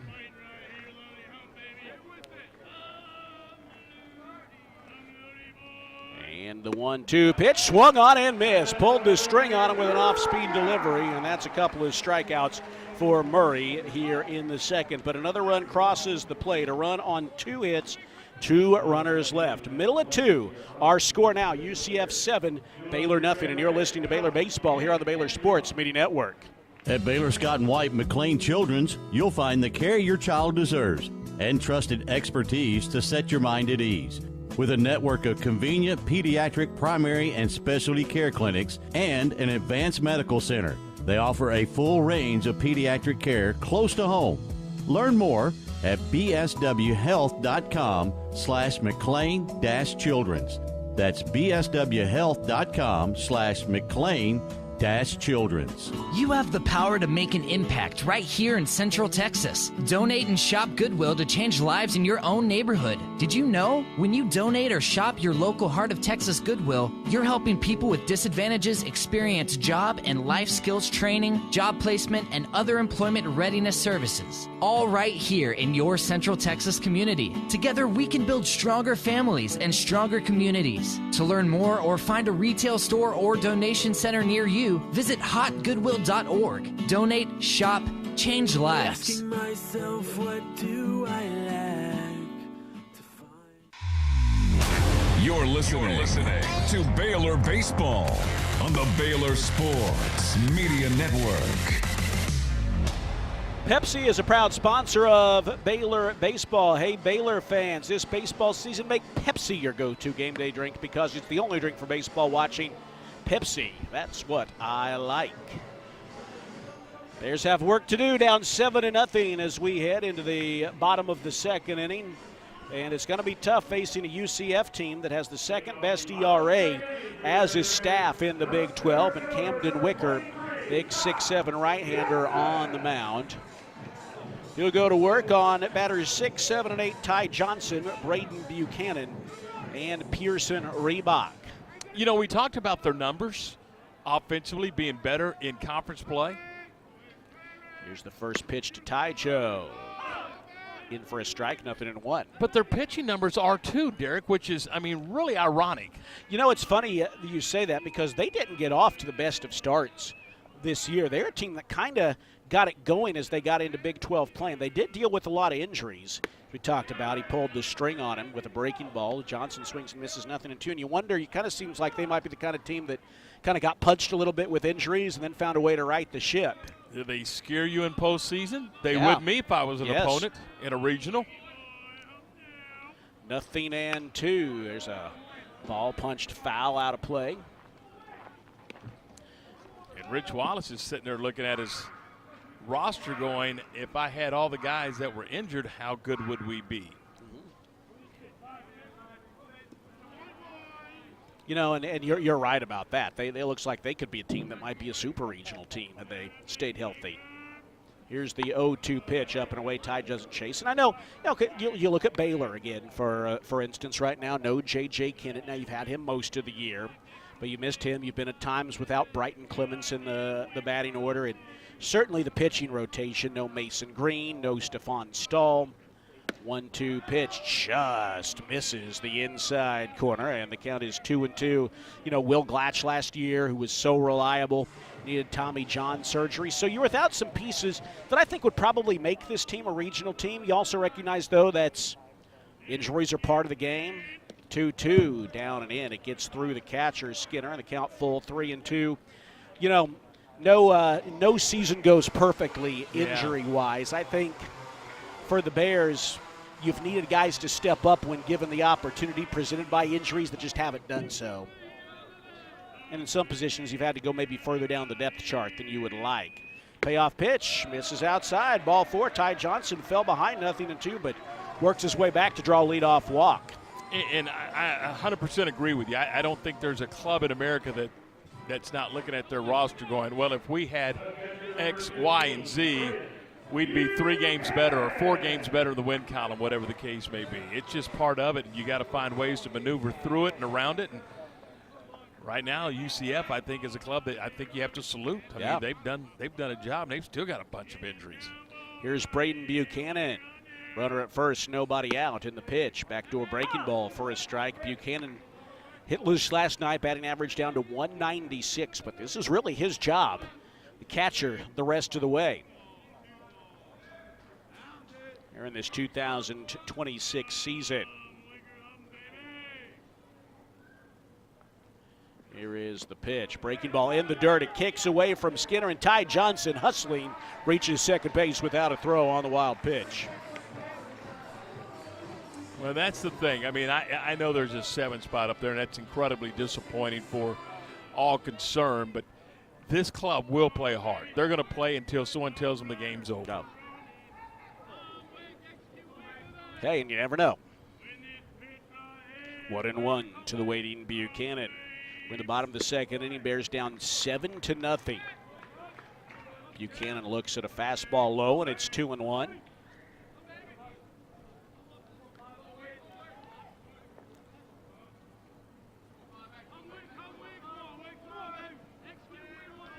Buchanan, Lake Travis product, or I beg your pardon, an Austin area product, takes the fastball just off point. We went to Vandergrift High School, I beg your pardon. You don't want to get that wrong. No, not down there. 3-1 to the waiting Buchanan. Johnson at second base, nobody out. No wind to speak of at the moment. Here's the kick and the pitch, and that is punched out to right field. Over to get it, though. Williamson is there, makes the catch. Ty Johnson tags and takes third on the fly ball out. So that wild pitch is helpful, and then Braden Buchanan with at least a productive out, and now the Bears have a runner at third base with less than 2 outs. How about Oklahoma State last night, Derek, getting a road win at Arizona State? Wow. They have been a really good hitting ball club all year. They've, I think, exceeded expectations this season. A 15-10 conference mark.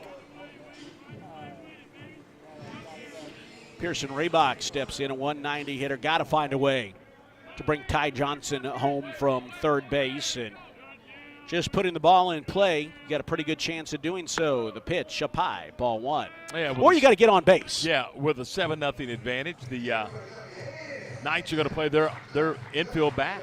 They're going to surrender the run for the out. They'll make that trade right now.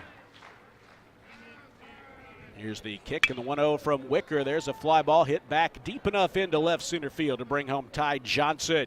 Ross over to make the catch in the alley. Ty Johnson tags and comes home, and the Bears are on the board. It's 7-1. Nice job there by Pearson Reebok doing what he needed to do there to bring Ty Johnson home. And the Bears manufacture a run there with that leadoff walk to Ty Joe. Without benefit of a hit, they get a run on the board. And now here is Cole Ankloss.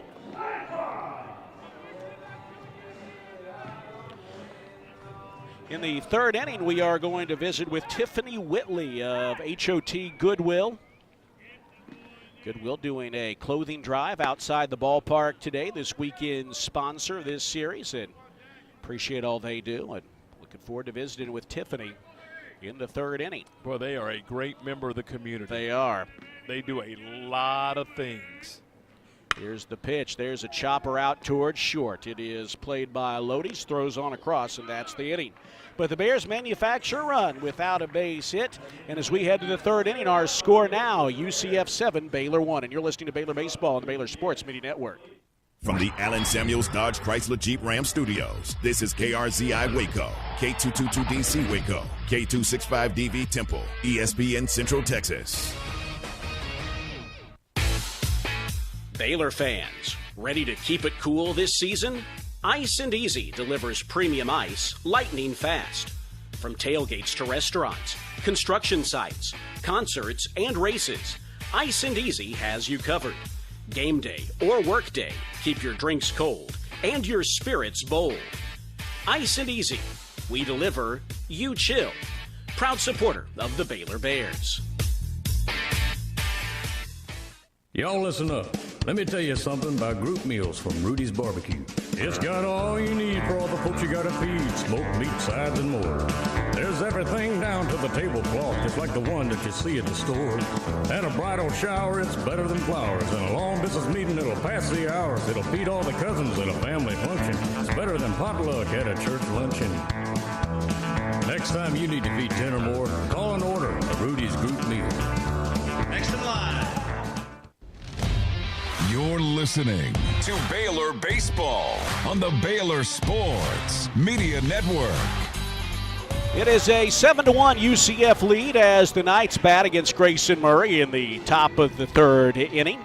Glad to have you with us on this Saturday afternoon. Our series brought to you by Heart of Texas Goodwill, serving the community since 1955. When you shop or donate, you're helping change lives right here in the community. Learn more at hotgoodwill.org. And we are joined by a representative of HOT Goodwill, Tiffany Whitley, Vice President of Strategic Engagement for Heart of Texas Goodwill. And Tiffany, welcome. It's great to have you with us. Thank you. I'm excited to be here. Well, good to have you here this weekend. And as I was walking in today, I saw the Goodwill tent. Y'all are receiving clothes for the work you do here in the community. We are. We thought it would be a fun idea to have a donation drive. We do them all the time with community-based partners, and so we donate, we put in for a raffle, and we have a wonderful Yeti cooler that someone can win. That Yeti cooler sounds nice. Yes, it is. It's a nice Yeti cooler. So can people still, if they're hearing us, can they go down there and still sign up, or is the sign-up period over? I believe the sign-up period is over. Okay. The last I heard, they were drawing a winner. So oh, good. Someone will find out here soon if they're the lucky winner. 1-1, the count to Braden Calise leading off the inning. Now, Tiffany, I think Goodwill, that's a name a lot of us recognize from even when we were kids. I remember going to Goodwill with my mom and either dropping stuff off or shopping as there's a pitch. How long has Heart of Texas Goodwill been serving the community? Since 1955. Wow. So quite a long time. And similar, I grew up, I recognized the stores, but one of the things that I did not know was that Goodwill invested the sales from the retail stores into their education and employment programs. There's a line drive out by Calise to start the inning, one down, back to the top of the order as we visit with Tiffany Whitley. So you think about that. I think we know, a lot of us kind of inherently know that Goodwill does good things with the resources they're given, but that's one example that a lot of us don't know about, maybe others as well. And I think it's neat because, we keep items out of the landfill, especially nowadays, people are mindful of their consumption, and so it's great that they can donate their goods. And then, too, people just enjoy the experience of going shopping and thrifting. And I think it's even neater that we help people find and keep jobs, and we also provide a variety of community-based resources to folks in our area. 0-1, the count to Diamez Ross. Base is empty, one down, top of the third inning. Visiting with Tiffany Whitley of Goodwill. Punches a fly ball down the left field line, out of play. So, as I were talking about your sponsorship the weekend, we used that phrase, shop, donate, change lives. Let's go a little deeper into that. How does Goodwill change lives in the community? So our bread and butter has traditionally been workforce development, so helping people get skilled and trained so they can find and keep good paying jobs. Over the past couple of years, we've shifted into more of a holistic approach. You may not have heard, but we are opening up a child development center here this year. We realize that affordable and quality childcare is really important to folks when they're trying to find a job or keep a job. So that's how we're expanding this year to be more holistic. Campers, it's Jan from Toyota. Visiting with Tiffany Whitley here. She just mentioned the Child Development Center in Hewitt as Ross awaits the 0-2 pitch. That misses outside, and the count is 1-2. As we'll give a little housekeeping note, Cameron. We're hearing that back at the studio here. You can cut that as we visit with Tiffany Whitley of Heart of Texas Goodwill. You mentioned the child care. What is Mission Express? Mission Express. That will also be our mobile unit that we're launching this year as well. We serve a pretty broad territory. We cover 20 counties. We do have Community Connects in McLennan, Bell, and Brazos where we provide services, but we also recognize that we need to meet people where we're at. So we'll take a lot of our computer classes and job readiness courses on the road. Diamez Ross battling here with Grayson Murray. 1 out in the top of the 3rd inning. Bears down 7-1. Here's the pitch from Murray. That is chopped foul up the first base line. Okay, now here's a question for you. What do you like to shop for at Goodwill? What are the surprising things people might find? So I'm actually a Baylor alum ×2. Oh, good. And I went to the LaSalle store quite a bit when I was at Baylor, and I would get my best shoes from our LaSalle store because a lot of Baylor students donate their shoes there and clothes. So that makes sense. Tip, if you want good shoes, go to LaSalle. If you like household items, go to our Hewitt store. That's where you can get some really cool household items. Here's the 1-2 pitch, wrapped to first, and Tice Armstrong makes another nice catch. That's 2 straight lineouts here to first base to start the 3rd inning. You know, now here, I mean, as the Baylor school year is about to come to an end, is there sometimes an influx of items there at that LaSalle store? Oh yes, especially as schools wrap up for the year and as they get back to school for the year. Yep. So we highly encourage students to drop off their donated items. Talking with Tiffany Whitley of Heart of Texas Goodwill as John Smith III steps in with 2 outs. Murray's had to work, but he's retired the first 2 batters, and he starts them off with a strike. So we are moving into the summer months. The Baylor school year will be wrapping up as we're in finals right now, and then about a month from local schools. Take us inside what you'll be doing for kids in the community as we move into the summer. We open up our Community Connect spaces for after-school programs, summer programs so after school that turns into summer programs to come, and we'll have STEAM-oriented activities that we'll have organizations come and host. And, of course, we have computer classes, financial literacy classes that go on throughout the summer. So we don't really slow down. We try to keep our centers open for partners to be able to use. So we'll have a lot more coming in and doing more kid-friendly summer activities for families around the community. That's great. So summer activities, you've got the Child Development Center for Families, Mission Express, in addition to what we all know and love at the stores.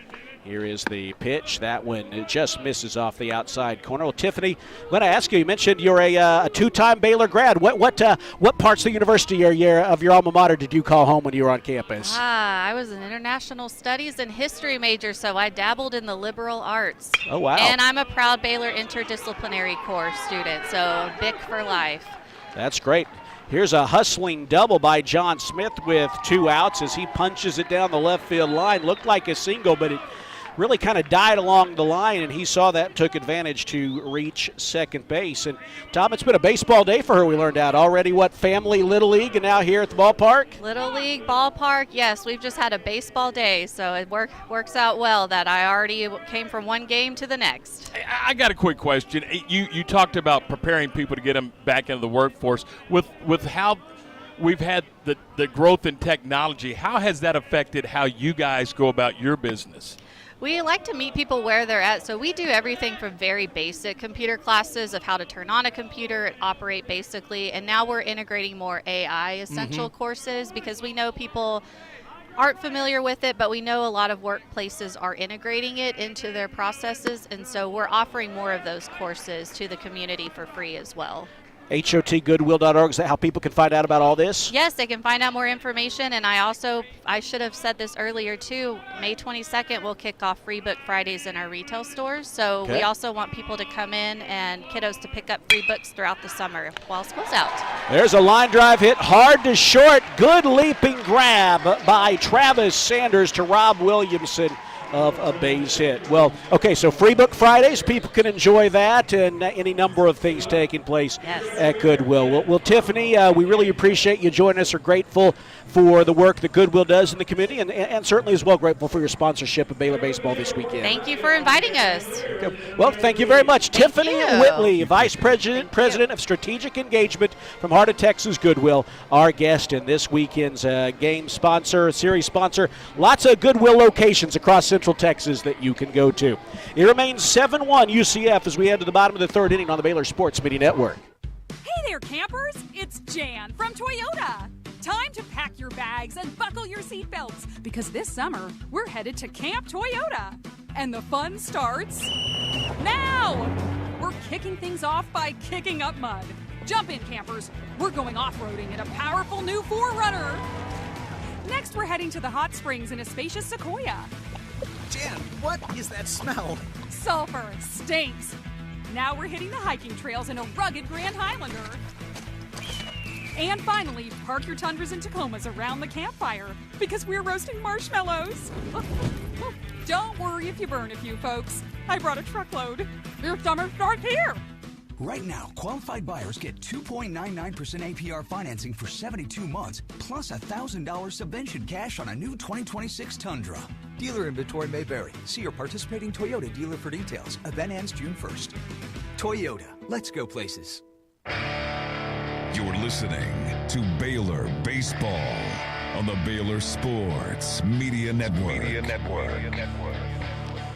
Appreciate Tiffany Whitley of Heart of Texas Goodwill joining us here in the top of the third inning. I just got a text from my wife saying I love Goodwill. So a lot of people in Central Texas and really across the country do. Have you been to the facility there at New Road? Yes. And New Road in Bagby. Bagby, yeah. That's about as good as it gets. I mean, that is a wonderful facility, yes. Yeah, we found some good stuff there when we moved into our new house a couple years ago. And we appreciate Goodwill, all the work they do in the community, and certainly as well for their sponsorship here. It's a 7-1 UCF lead as the Bears bat in the bottom of the third inning. Travis Sanders 1 for 1 today will lead it off and take a strike. Well, I'll tell you what, Tom, Bears got out of that last inning unscathed, but I think UCF averaged about 100-plus miles an hour off the bat on their 3 outs. Here's the 0-1 pitch. Sanders takes a breaking ball down. It's 1-1. Yeah, they again, they do not get cheated on their swings. No. And that's we figured that out early yesterday.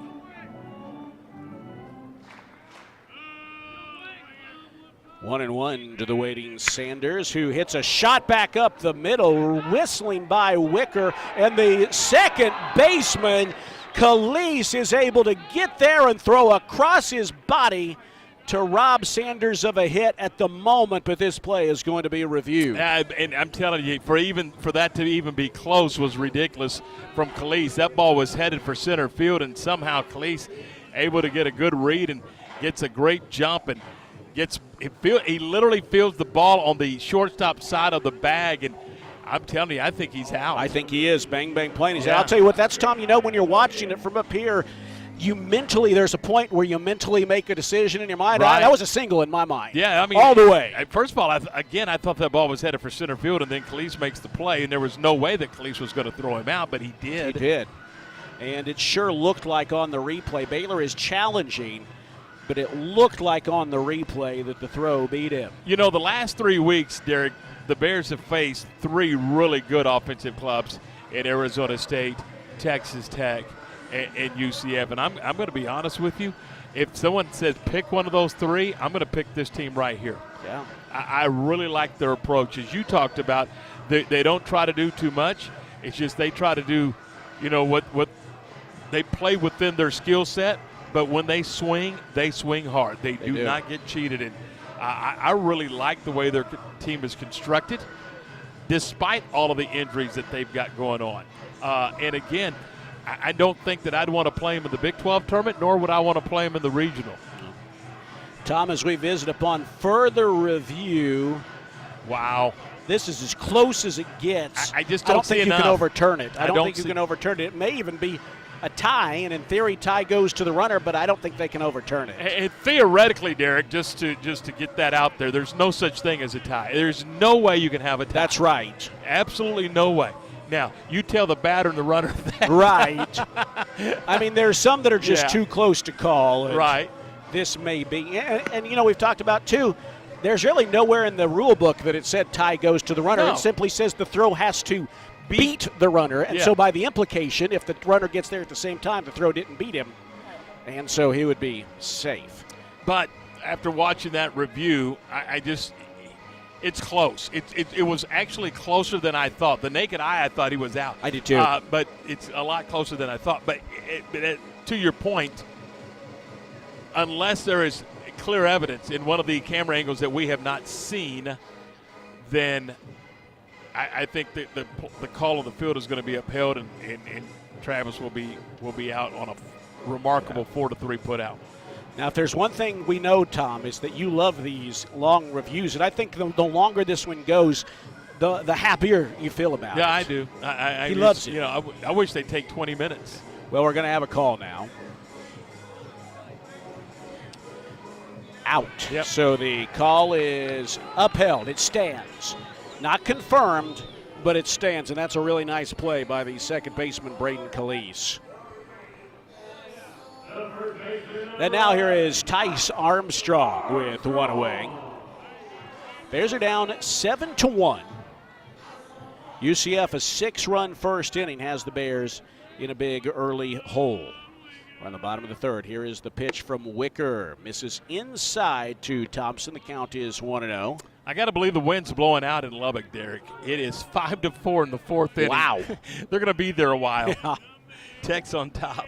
Wind is not blowing here. The No. pitch, outside corner for a strike. Cut fastball there. It's 1-1.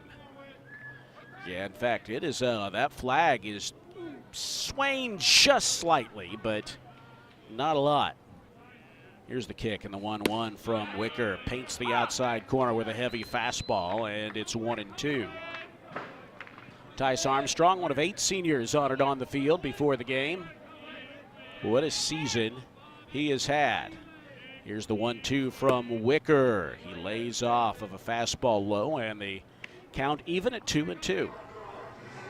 One out, bases empty, bottom of the third inning.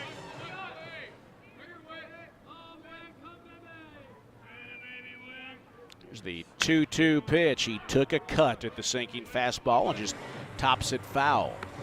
A lot of fans on the first base side where the sun is shining have moved up under the overhang. It is a warm day here in Waco. Temperatures in the 90s. There's a couple hardy souls there in the sun. Really just one, actually. Here's the 2-2 pitch. Tice Armstrong reaches for the breaking ball and sends it back to deep right field, but Williamson backpedaling makes the grab. I tell you what, it didn't even look like he put much of a swing on it, just tapped that outside pitch with the bat and actually sent it all the way back near the warning track. That's what I was wowing about, Derek. I mean, come on. He didn't get a very good swing on that and didn't barrel it up by any stretch of the imagination. He's just so strong that he was able to send that ball out into the alley, almost to the track. Brady Janusek, the 2-out batter. Wicker with the pitch, misses downstairs. Ball 1. We're in the bottom of the third inning. Wicker has just 46 pitches thrown, and you look, Baylor had to throw 48 in the first inning alone. 1-0 pitch, grounded sharply in the left field, a base hit. Janusek, he's been in a slump, but there he delivers with 2 outs, and he's aboard. The inning continues for Dylan Perez. It's got to feel good. Oh, don't you know it. That stops a 1 for 27. A 1 for 27 for Brady. And, the weight of the world's probably lifted off his shoulders right now.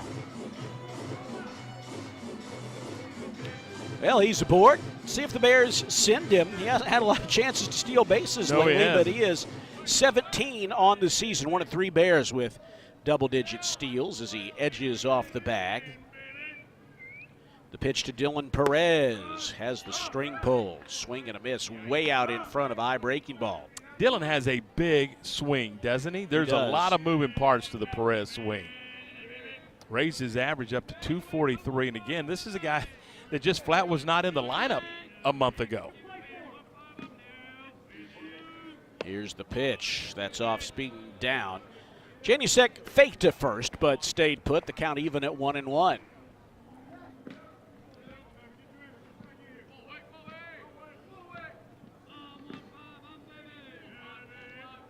Bears just want to see him chip away a little bit if they can. Opportunity here with 2 outs. Janusek fakes and stays put as there's a cutter down and in to Perez, and it's 2-1. Just 1 run in 11-plus innings for this Baylor offense. Yeah, it's been a very quiet weekend, hasn't it? And honestly, until the 9th inning against Texas State, that was a quiet ball game. 2-1, Perez with a grounder up the middle. That's on into center field. Janusek goes first to third, and they're on the corners with 2 outs. Janusek glides, gallops, Give me an adjective you like. Strides. Strides. I like it. Yeah. He runs effortlessly. He does. Well, we're on the corners for Brighton Clements.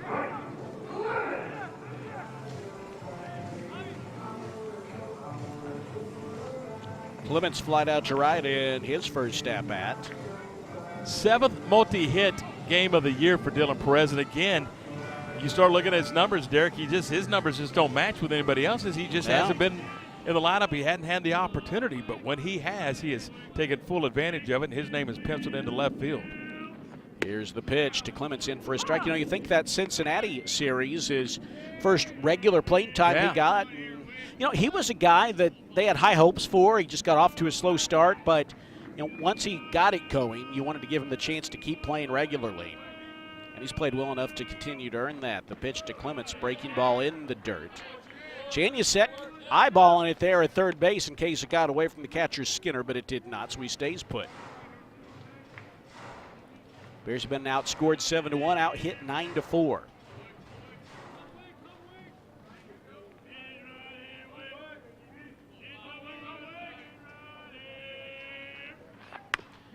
Swings and a foul ball capped off the end of the bat, and the count is 1-2.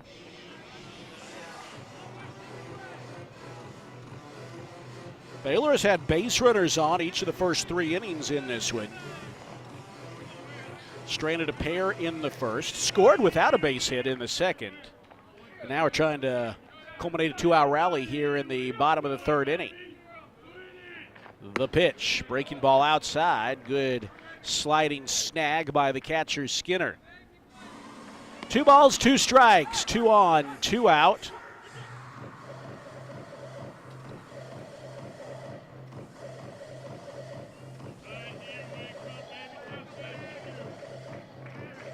Just trying to let you enjoy that song, Tom. That's why I'm being quiet here. One of my favorites.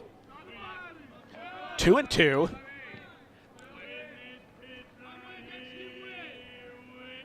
The stretch by Wicker, he cuts it loose. That's way upstairs to Clements. The count is full. Was that a Willie Nelson song? It was that or Hank Williams Jr., one of the two. Get them mixed up. Willie's concert's coming up. Coming up this Thursday, right? Yeah, Thursday evening.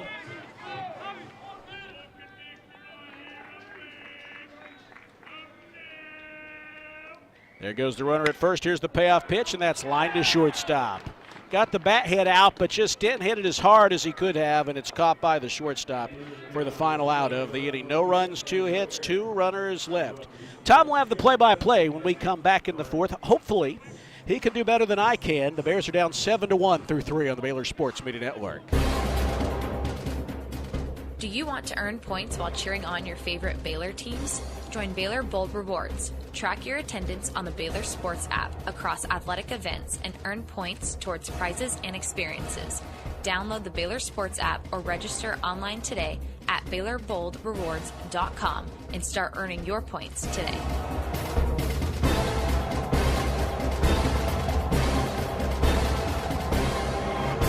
Baylor fans, this is your call to gear up with Harley-Davidson of Waco. Whether you're hitting the open road or tailgating at McLean Stadium, we've got the ride to match your Bear pride. Check out our wide selection of new and pre-owned motorcycles, visit our service department, or shop all the latest gear and accessories to show off your Baylor spirit and Harley pride. Visit us today and find your freedom on 2 wheels. Harley-Davidson of Waco, where Baylor fans never ride alone. Visit in-store or at hdwaco.com. Sick 'em Bears. You're listening to Baylor Baseball on the Baylor Sports Media Network. Rudy's is a proud sponsor of Baylor Baseball. Be sure to stop by your local Rudy's or Rudy's.com for some real Texas barbecue. Enjoy 100% oak smoked meats, delicious sides, and Rudy's signature sauce. Don't forget, Rudy serves breakfast tacos every day until 10 a.m. To the top of the 4th inning we go. It's a 7-1 UCF lead. Grayson Murray took over in the 2nd inning in relief. He's back out there, and here to call it for you is Tom Barfield. All right, thanks so much, Derek. Appreciate it. As we move to the top of the 4th inning, Skinner, Crespo, and Mason to face Grayson Murray. Baylor's next opponent and final regular season opponent will be the Utah Utes in Salt Lake City next. Make note, Thursday, Friday, and Saturday as we conclude the regular season, and that gives you a window to get on over to Surprise, Arizona for the Big 12 Championship. So everybody in the league will be playing Thursday, Friday, and Saturday. The first pitch to Skinner misses for a ball, and it's 1-0. TCU is hosting the Utes, some 90 miles up the road, and TCU is leading the Utes 2-1 in the 6th. Here's the 1-0, swung on a miss. It's 1-1. Skinner struck out in the first, singled in the second. He's 1 for 2 today after going 2 for 5 in the Friday night win. 1-1's cut on a miss. It's 1-2. Baylor has Dylan Perez in left, Ty Johnson at center, and Brady Janusek at right field. Cole Lancloss at third, Travis Sanders at short, Pearson Reebok is your second baseman, Tice Armstrong is at first. 1-2 upstairs for a ball, and it's 2-2. The battery is Braden Buchanan and Grayson Murray. 2 balls and 2 strikes. And the 2-2.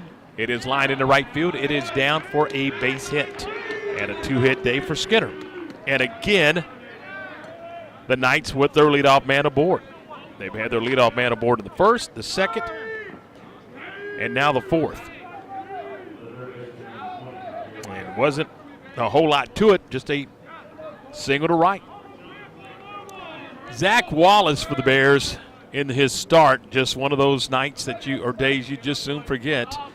7 hits, 7 runs, 6 of them earned, 1 walk and 2 strikeouts.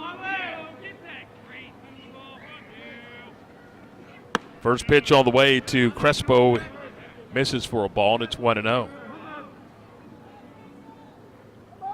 Murray, since taking over, has worked 2 innings plus, and no runs on 3 hits.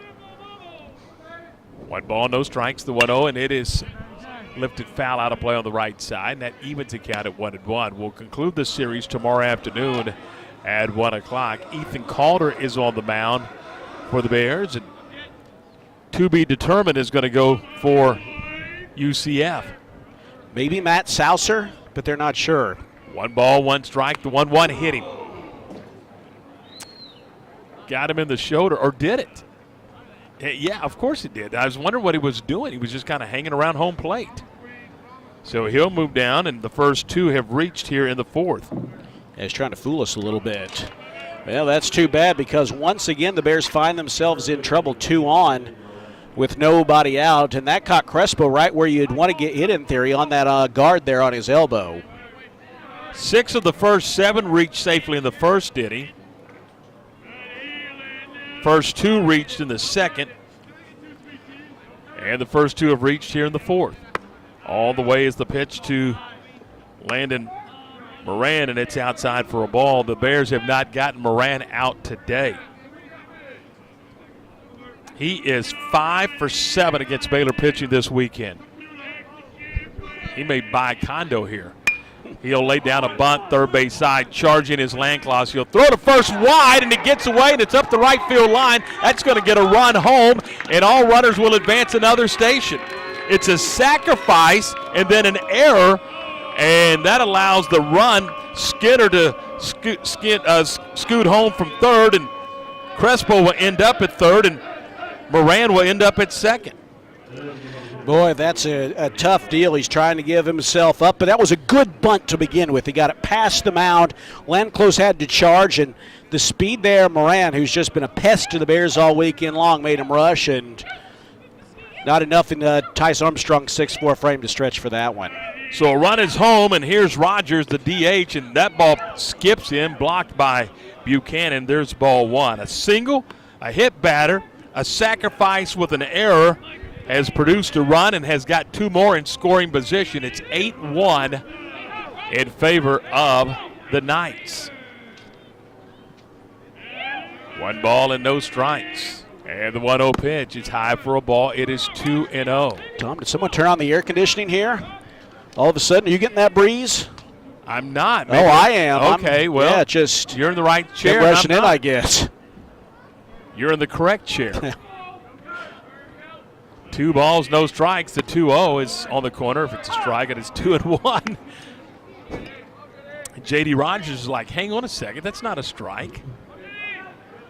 6 in the first, 1 in the second, 1 more here in the fourth. Still nobody out, 2 aboard, both in scoring position. And the pitch to Rogers is lifted foul out of play on the left side. And that's going to square the count at 2 balls and 2 strikes.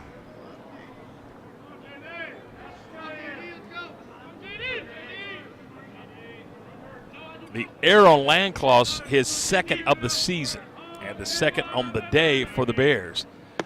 Here's a 2-2 breaking ball that stays outside from Grayson Murray, and it's 3-2.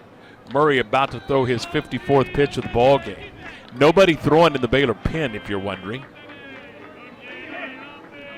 10 hits and a foul back. 10 hits on the day for the Knights and just 4 for the Bears. You know, I think right now some of these pitchers, when you have to pull your starter after only 1+ innings, right now it's be like, look, I know you might be getting hit some. We need innings. And that's, yeah, exactly. Here's the 3-2. It's outside ball 4, and they're loaded. You know, you think, Tom, you've hit a batter. You've allowed a batter that was trying to sacrifice to get on. This is a UCF team that does not need freebies. That's all for Grayson Murray. So whoever was throwing had sit down and was sitting down, rather, and now has gotten up and is jogging into the game. So we are going to get a pitching change. That will be all for Grayson Murray. And, Tom, it will be freshman Luke McLeod making his way out of the pen as the third pitcher of the afternoon.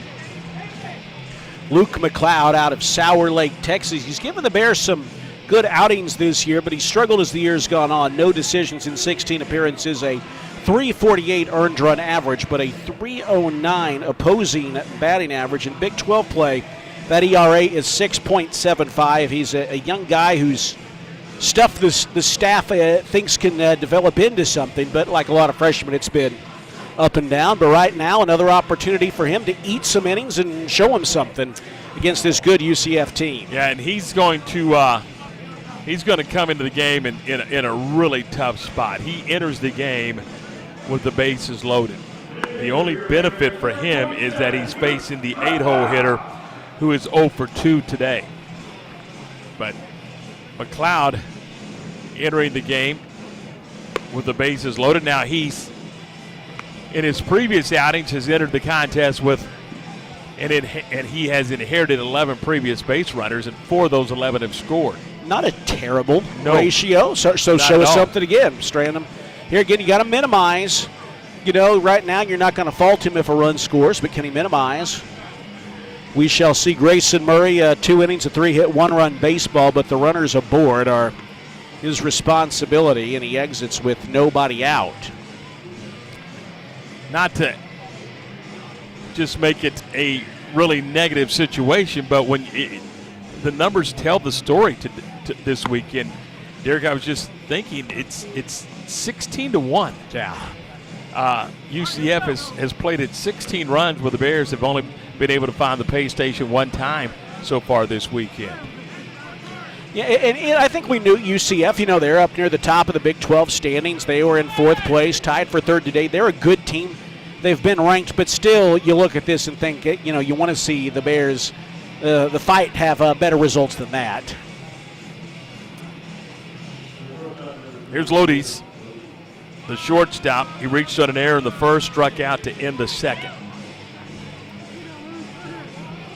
Lodi's a .236 hitter, a pair of home runs, 19 driven in. Bases are loaded. McLeod works from the stretch. Right-hander set, and here's the pitch. It is swung on and bounded foul down the third baseline. There's strike 1. Third base coach for UCF had to go moving out of the way. 0-1 the count. Khalees, the second baseman, is on deck. We are in the top of the 4th inning. 8-1 Knights. And the pitch. There's a breaking ball that stays outside. And it's 1 ball and 1 strike. This is a UCF team Derek, that is over 500 on the road, and you just don't see that a lot in this league. 1 ball and 1 strike. And the 1-1. That's up and in ball 2.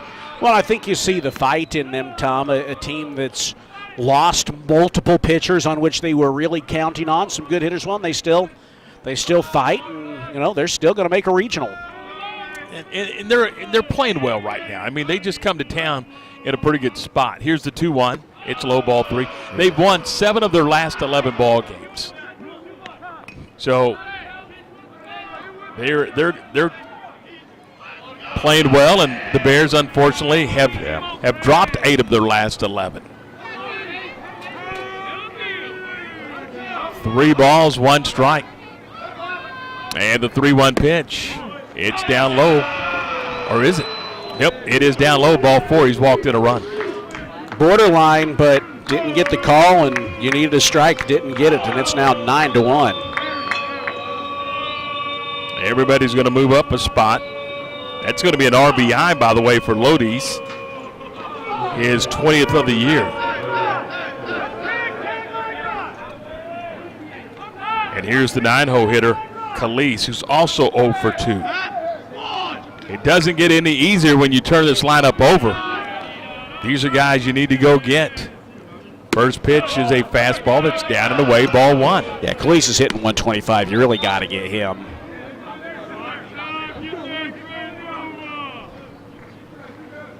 I do not see anybody in the pen working right now for the Bears. So they're going to let McLeod ride here for a little bit. 1 ball, no strikes. The 1-0 is hit in the air, popped up, shallow right.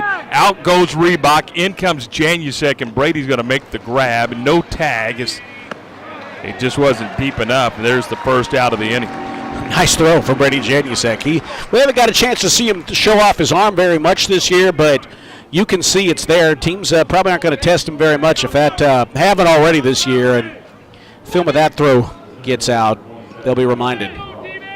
Big first out there for McLeod. 7th batter of the inning for the Knights is going to be their leadoff man, the center fielder, Diamez Ross.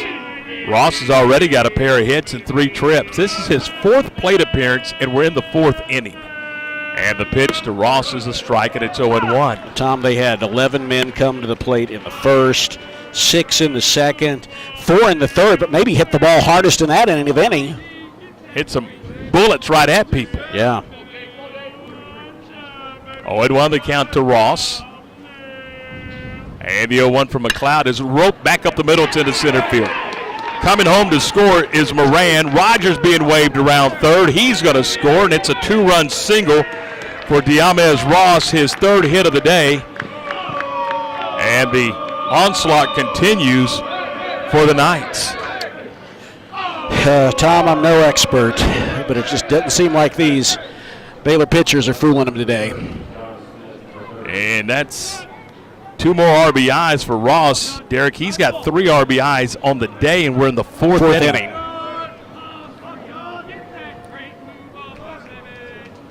And that's going to bring up John Smith, and Smith takes a pitch down low for a ball.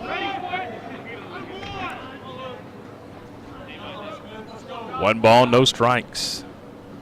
Andrew Williams waiting next. They're on the corners and just 1 out. 4 runs are home. McLeod's ready in the pitch, lined into left field. It is down for a base hit, and this is extra bases as Lodi's will score. Around third is Ross. He's being waved home. Here comes the throw from Travis Sanders, and he's out at the plate by 2 feet.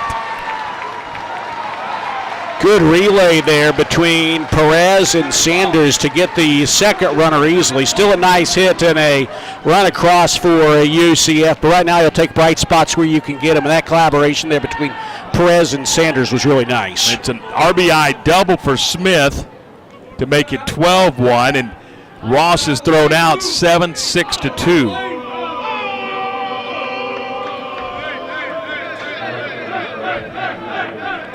Two down, a runner at second, and here's the 9th batter of the inning. This is Andrew Williams, the right fielder.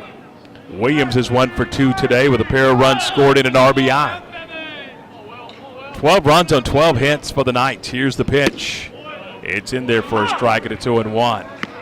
book closed on Murray. 2 innings, 3 hits, 4 runs, a walk and 2 strikeouts. You know, whenever the day comes, Tom, that we kind of write the final chapter of this 2026 season. McLeod checks out at second. Here's the 0-1. It is popped up. Straight back. Buchanan is calling for it. Mask off, and Buchanan runs into the screen, and it's a foul ball. And, boy, you just hold your breath, don't you? Yeah, he was going in there hard against the railing without the mask and couldn't make the grab, but, you know, you're glad he's okay. I was going to say, whenever the season's over, I think the 2 biggest mysteries of the year are going to be like, you just kind of wonder where the struggles for Pearson Reebok and Grayson Murray came from so consistently this year when they were so consistently good last year. Yeah, you mentioned that Pearson's hitting, 100 points less than he did a year ago. Here's the 0-2, and it is ripped down the right field line, but this one's hooking foul. Foul by about 40 feet, but I'm telling you, he smoked it. Well, I tell you what, he's hit about 4 foul ball home runs already today. And he's not big in stature. Well, they're looking in the river at that one on the berm there we can see on TV. It was, I'm telling you, it was roped. Nothing into the count. McLeod is ready, and here's the 0-2. Outside for a ball. They list Williamson at 6 feet tall. So they list Williamson at 6 feet tall. That's all I'm going to say. Well, what he may lack in traditional power hitting stature up there, he sure has made up for it in productivity. A ball and 2 strikes. The 1-2 swung on and fouled off. And he really loads up on that swing. You know, he kind of pushes the arms back as the ball's coming in. Stays back as far as he can to see that ball in as far as he can. Guy that reminds me a little bit of, as a kid, just a little bit, is Eric Davis, who I was a fan of as a kid with the Reds. Cincinnati Reds. Yeah. Except for he was about 6'3" or 6'4". Yeah. 1-2 on the ground to the shortstop, Sanders. Travis has got it on the first, and the inning is over. But 5 more runs on the board for the UCF Knights, and they lead at 12-2 as we head to the bottom of the 4th on the Baylor Sports Media Network. Hellberg Barbecue is a family-owned business started here in Waco, Texas, and proud to serve the local area. They love to cater all kinds of events, big and small. Serving Baylor and its families is one of their favorite things, and they even ship barbecue nationwide. Check them out while here in Waco or online and support one of Waco's local barbecue restaurants, Hellberg Barbecue. Salt, pepper, and a whole lot of prayer. You hear that? That's the sound of Pepsi Zero Sugar, the better tasting, more refreshing Zero Sugar Cola. Listen to that endless pour. Pure refreshment.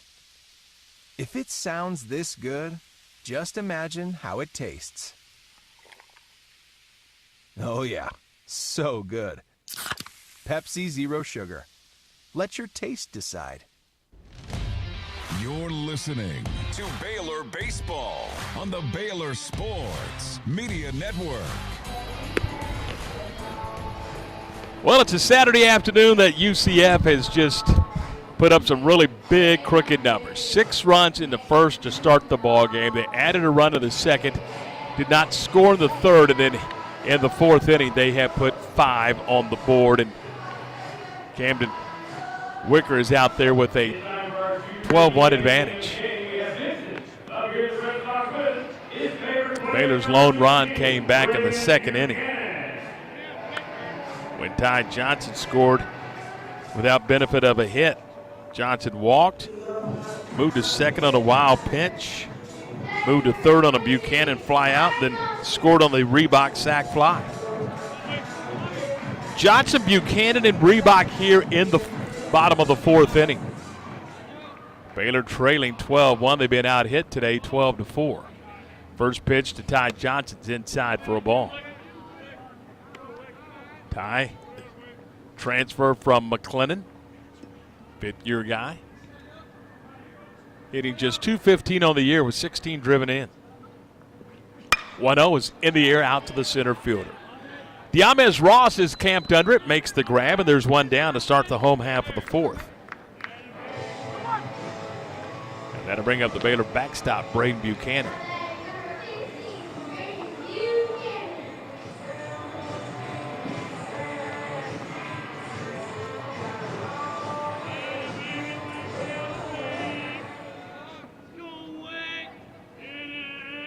One out, nobody on for Buchanan. And the first pitch is swung on, and a high fly ball out to right field. Williamson's drifting back on it. And in front of the warning track, he'll make the catch, and there's two down.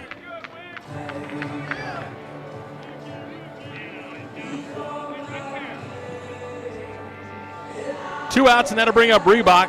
Reebok is making his stroll to the plate. His first plate appearance was an RBI sacrifice fly. He drove in the only run of the day for the Bears, his 15th ribby of the year. Pearson's a 190 hitter.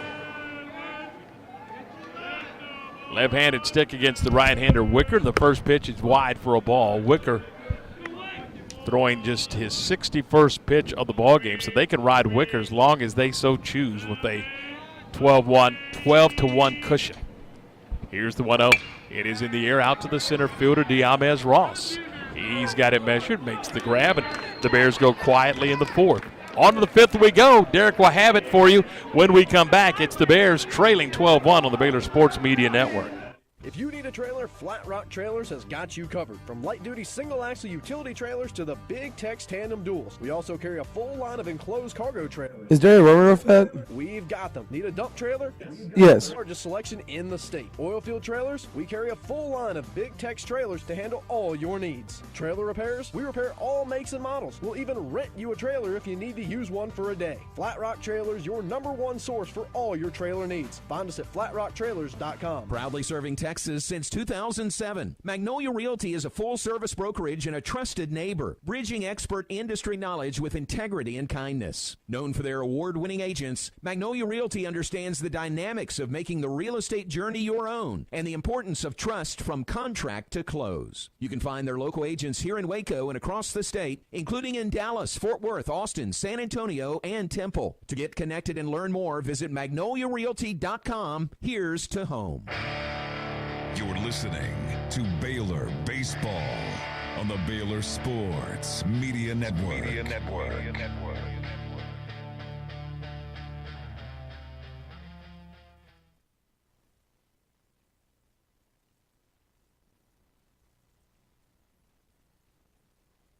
It's 2 errors, and they've stranded 4 base runners.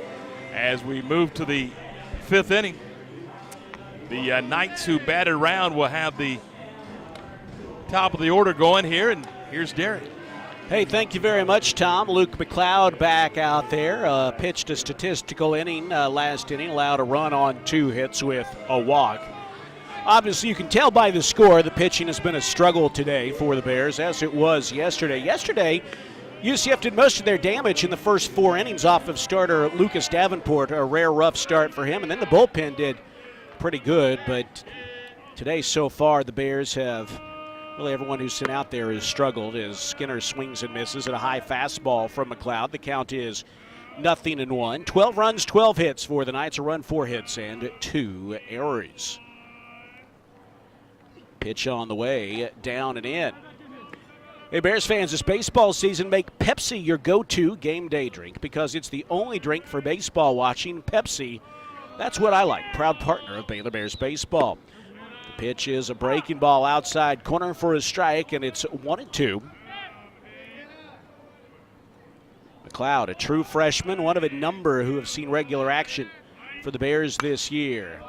High fastball is punched out of play, and the count holds at 1-2. Tom, we talk about that. You look in the starting lineup today of true freshmen. You have Brady Janusek in right, Dylan Perez in left, Cole Lancloss at third. You've got a redshirt freshman in the starting lineup. There's a rip right back up the middle into right center field, a base hit, and Zach Skinner continues the hit parade for UCF, and that's his 3rd of the day.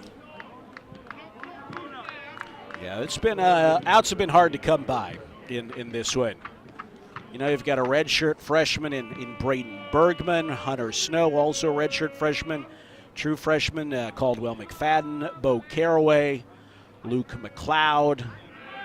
Point being, a lot of freshmen have been in on the act this year, and, they have some talent, but everything that entails. Crespo with yet another hit. First pitch swinging, lines it the opposite way into right. He has reached base 3 times today after doing so 3 times yesterday, and the first 2 have reached once more. Tom, that is the 4th time this ball game in 5 innings that not just the leadoff man, but the first 2 have reached. Again, it's just been a hit parade. We're in the middle of the ball game. They've already collected 14 safeties. I mean, and again, they're just hitting line drives right back where they're pitched. Landon Moran shows bunt, takes a strike count, 0-1. Moran has 3 hits today and 3 trips.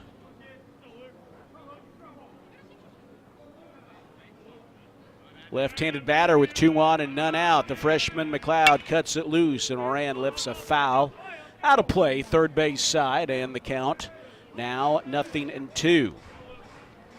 Well, Moran has just really feasted this weekend on Baylor pitching, a .281 batting average, and he has 5 hits on the weekend. Here is the pitch. Off speed, misses. It is 1-2.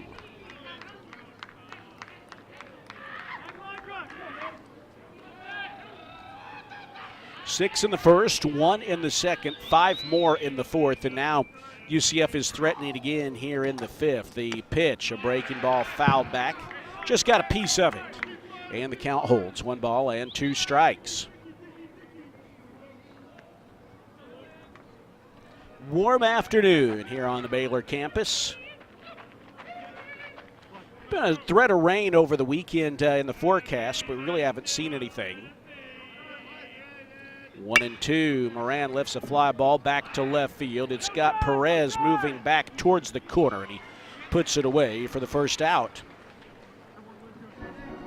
Tomorrow, the final home game of the 2026 season. It'll be a 1 o'clock first pitch. Will be on the air at 12:45. Ethan Calder will make his final start at Baylor Ballpark.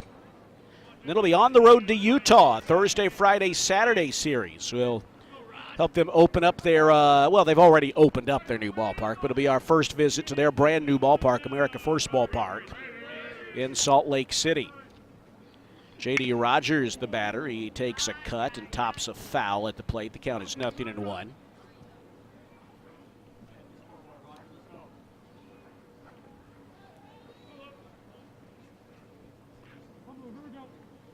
Rogers takes his time walking out of the box after being granted time by home plate umpire Mike Morris.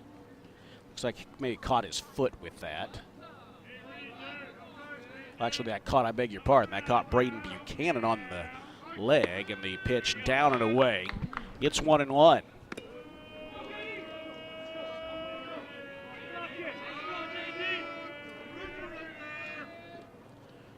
.275 batting average for Rogers. He has 3 of his 22 RBIs on the weekend. A little bit of pop, 5 homers. McLeod's pitch is ripped right back up the middle. That's into center field, a base hit. Windmill on at third base. Skinner comes around and scores to make it 13-1. So Skinner comes home on the J.D. Rogers RBI single. On to third base goes Crespo, and it's a 13-1 ball game. That'll bring up Jordan Lodies.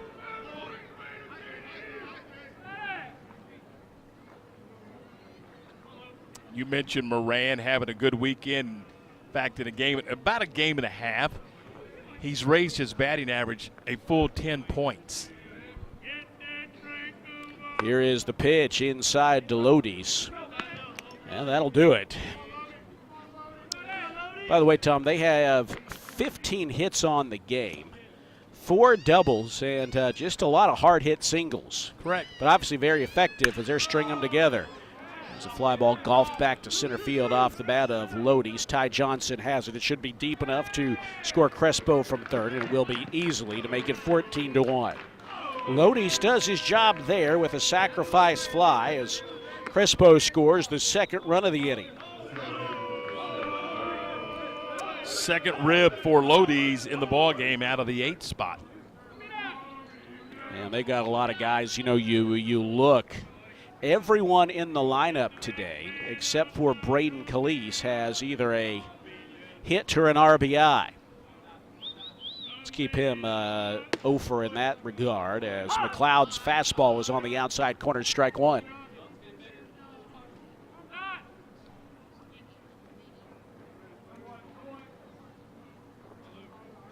$14 runs, 15 hits for UCF. A run, 4 hits for the Bears. The pitch up high, 1-1.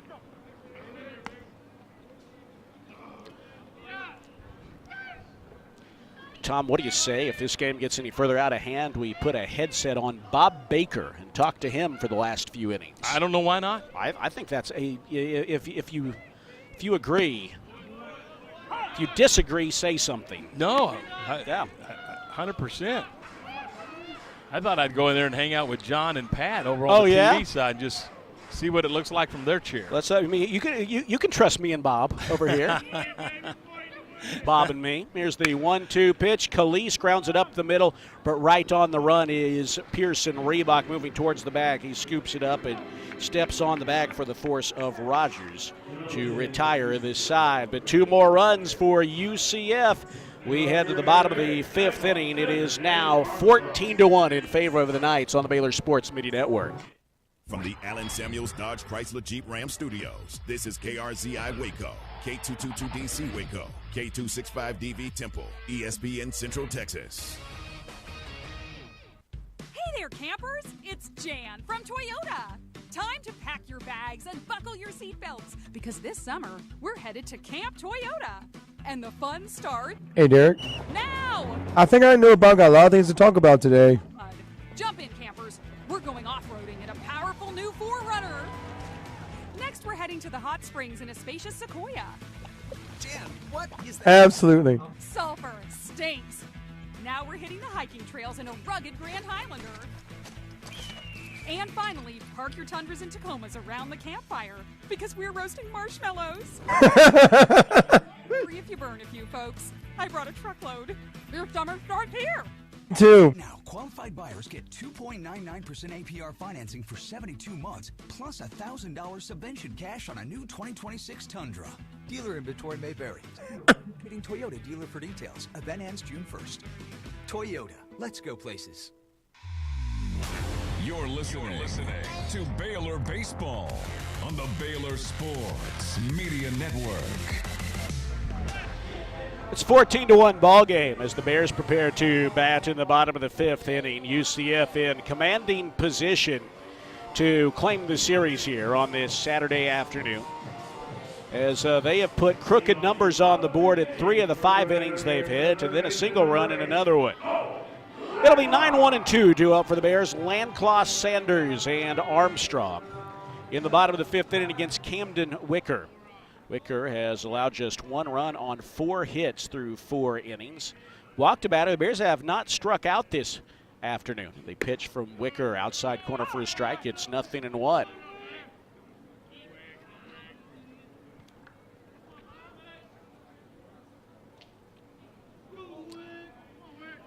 Here's the kick and the 0-1 pitch up high.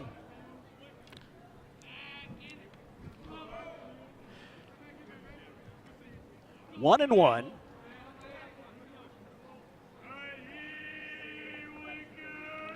Here is the pitch. Landclaw ropes it back up the middle into center field for his first hit of the afternoon. Landclaw, a sharp single, just under 100 miles an hour, right back up the middle. His second hit of the weekend. And he's aboard to start the inning for Travis Sanders.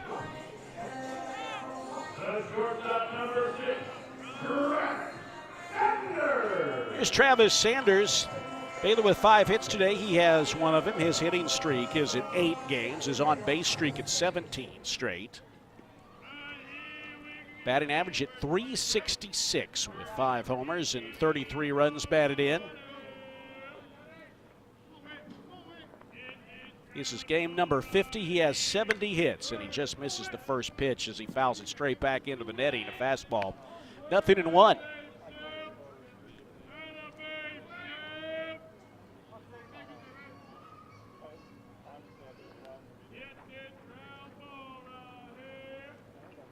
Tell you what, that guy's motor does not stop. It doesn't. I don't know who it is in the UCF dugout. There goes Landcloss. The pitch is downstairs, and the catcher, Skinner, fumbles it on the transfer. That's a steal for Cole Landcloss, his second as a Bear. When he graduates, I got a job for him. He can sell items at a ballpark. Oh, you know, yeah. He can, Yeah, he's got that vendor voice. Hot dog. Yes. Whatever. Yeah. Breaking ball to Sanders, misses outside. It's 2-1. Got a little auctioneer to him. Keeps his energy level up, doesn't he? Yeah. Runner at second, nobody out. Bottom of the fifth for the Bears. Sanders ahead in the count, 2-1, and the Wicker pitch is chopped up the middle. It is by the second baseman and into center. Here comes Landcloss, rounding third to score to make it 14-2. It's a two-hit day for Travis Sanders, and second run of the game for the Bears. And is his 34th RBI, and he's now leads the club and has led the club most of the way with 71 hits now for Travis Sanders. Very impressive. Well, here's Tice Armstrong. Bats here with the runner at first and nobody out. 0 for 2 today. A couple of weak flyouts to right field. They've kept the ball away from the right-handed slugger. The pitch from Wicker is down and in, ball one. He was getting ready to pull the trigger. Yes. I'm telling you. You know, I think Tice, his mindset, just his overall approach is good for something like this when he's chasing history. So there's a throw over to first. But still, it's got to be in your mind a lot. Again, they're in the fifth inning in Lubbock. And the Red Raiders leading BYU 11-7. So 18 runs on the board, and they're in the fifth inning. 1-0 to the waiting Armstrong. Here is the pitch. He belts that one into center field, but it's going to stay up for Ross, the center fielder, who chases it down for the first out of the inning. Hit it on the button, 107 miles an hour, but where Ross had a good read on it, he made the play, and there's one down. See if he can put two back-to-back. I mean, you got to start looking for small victories, Derek, and this would be one if you can get a multi-hit game out of Brady and get him going again. And just 6 hits in his last 47 at-bats. That's 48 at-bats, but one of them came that last one. There's a throw over to first. Ooh, too close for comfort as Sanders dives just back in ahead of the tag. The first baseman ran, signals for review, and Rich Wallace is going to listen to him. That was close, too close for comfort, and we'll get a look at the replay as to whether or not Sanders was picked off, which I'll say this. If so, if he was picked off, here's a look at the replay. I think he may be out. Yeah, you can't have. That's twice this weekend a Baylor veteran has been picked off if the call is overturned. And when base runners are at such a premium, when you're behind. I mean, I realize it's 14-2. And it's not likely statistically that the Bears are going to come back in this one, but you don't want to, particularly when you have veterans out there, you don't want to do anything that's going to make it any harder. Well, they will tell you, the coaches will tell you, your run is not the run. You're down 14-2. We need everybody.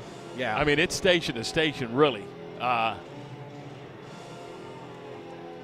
So, with that said, they're going to review, and I'm with you, Derek, the angle that we're getting in our booth.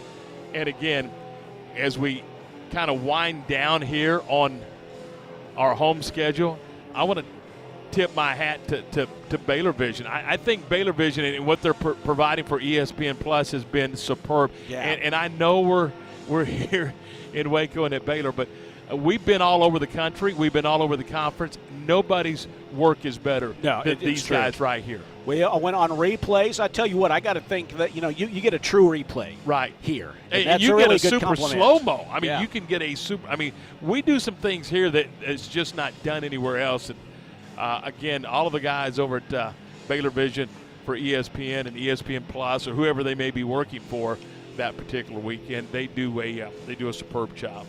Where were we that Coach Thompson reviewed a play and then we saw the replay? The camera wasn't even looking at the base. Yeah, and there's nothing you can do about it. I No. mean, you can't review what you can't see, and we've had that a lot.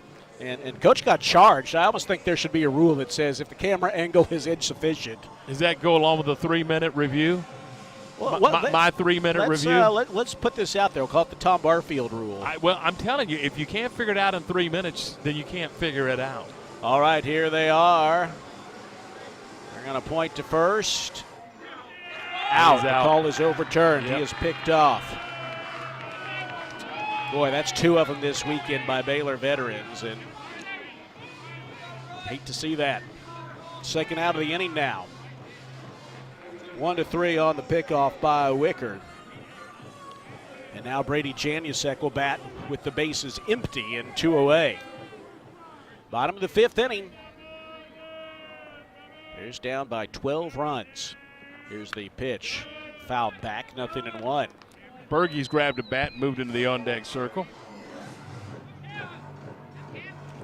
Probably stay in the game and play left. You think, that's a good call. And Coach Thompson giving a senior a chance to get out there on senior day. Here's the 0-1 from Wicker. Wave and a miss at a high fastball. 0-2. Yeah, again, chasing one out of the zone that's up and just can't get to it. And that's what they talk about a lot when a guy is in a slump. You're chasing stuff out of the zone. And the 0-2 pitch, wave and a miss. 3-pitch strikeout, and that's all for the Bears, who do get a run on 2 hits. No one left on base.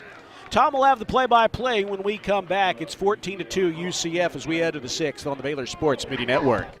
You have the power to make an impact right here in Central Texas. Donate and shop Goodwill to change lives in your own neighborhood. Did you know? When you donate or shop your local Heart of Texas Goodwill, you're helping people with disadvantages experience job and life skills training, job placement, and other employment readiness services. All right here in your Central Texas community. Together, we can build stronger families and stronger communities. To learn more or find a or donation center near you, visit hotgoodwill.org. Donate, change lives. And Derek, so no Bob Baker show today? Favorite jeans. Ugh. I can make a sausage and I'm firing it up. Yeah, everybody knows that's how I get my grill on. You can smell that flavor up and down the road. It's a You don't say. heaven, and everybody knows. I don't think he's saying anything. That's how I get my grill on. Kanaka sausage. It's just a little taste of heaven.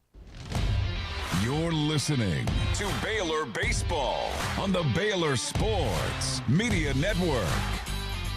Well, a rough day for the Bears, no question about that, as they trail 14-2 heading into the 6th inning on a day in which UCF scored 6 runs in the first. It became a bullpen day early here on this senior day at the ballpark, and Baylor will send the 4th pitcher of the day out there. It's one of the seniors who was honored before the game.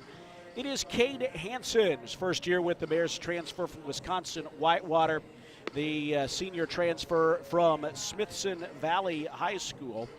Cade Hansen got the start on Tuesday night down in San Marcos. He brings to the mound a record of 0-4 and a 12.04 earned run average in just under 25 innings. He has allowed 44 hits and a 400 opposing batting average, 18 strikeouts, and 12 walks for Cade Hansen, who takes over for Luke McLeod. McLeod allowed 3 runs in 2 innings, and just so far every pitcher that has gone out there, Tom, as we hand it off to you here, every pitcher they've eventually got to this afternoon. Yeah, again, 7 runs for Wallace, 4 for Murray, 3 for McLeod, and now here's Hansen here in the 6th inning. And here's Diamez Ross, who's had a terrific day. He is 3 for 4 with 3 RBIs. First pitch to Ross is upstairs for a ball, and it's 1-0. Hansen ran that fastball up there at 94 miles an hour.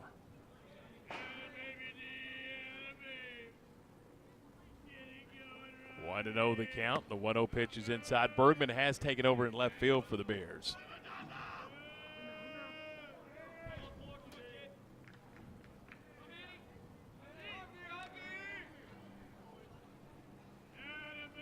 So a 2-ball, no strike count. Hansen kicks and comes home, and the 2-0 is fisted out into right field. It is sinking, it is down, and it is a 4-hit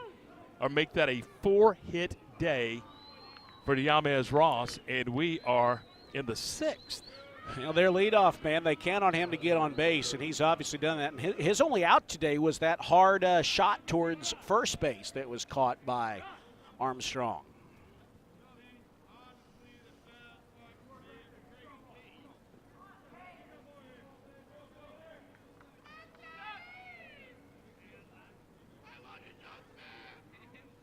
One on, and here's John Smith. The pitch to Smith is swung on, and a drive out into deep left center field. Berge going over. Also going over is Ty Johnson. Johnson in the alley will make the grab and retire Smith for just the second time today. There's one down.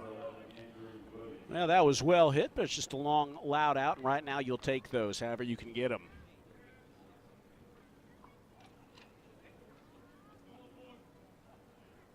One on, one out, and here's Williamson. 16 hits on the day for the Knights. And there goes the runner. The throw down not in time. A stolen base. I know your job, Tom, is to stop the other team, and their job is to keep pressure on, and I kind of get that, but I won't lie that I'm surprised to see a stolen base up 14-2 in the top of the 6th inning. You wonder if Ross just saw something and took it. Yeah, let's hope that that's the case and not that was a called play. I mean, the pitch to Williamson's inside for a ball, and it's 2-0. I mean, come on. It's 14-2. You've out hit the Bears 16-6. Baylor has scored 2 runs this weekend, and you're running. Here's the 2-0. That's inside, ball 3. 3 balls and no strikes. Hansen began the season as the Sunday starter, and things just didn't go very smoothly for Hansen, and now he's working in a relief role for the Bears. Here's the 3-0 pitch. It's down and in, ball 4. And there's 2 aboard with just 1 out.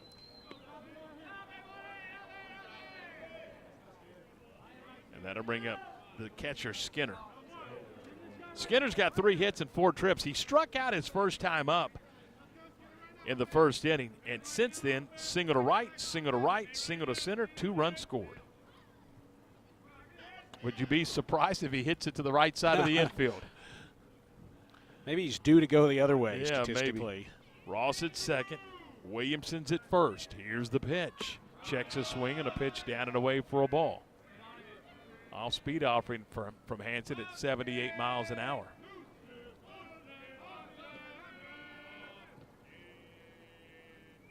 Outfield shaded over towards right. Hansen's ready. Here's the 1-0. There's a fastball for a strike, and it's 1-1. Javier Crespo is on deck. We're at the top of the 6th inning. And the Knights leading 14-2.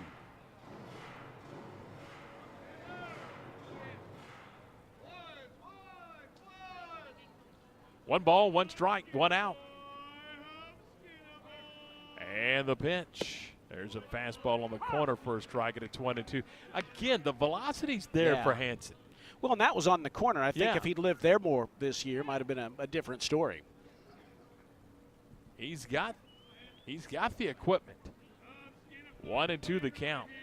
Transferred in from Wisconsin Whitewater. The 1-2. Oh, it's foul back, where he won a national championship at the Division III level, pitching his club to a title.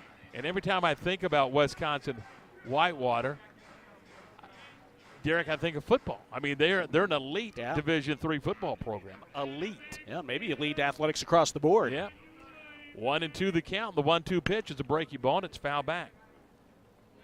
4 strikeouts for the Bears pitching staff this afternoon.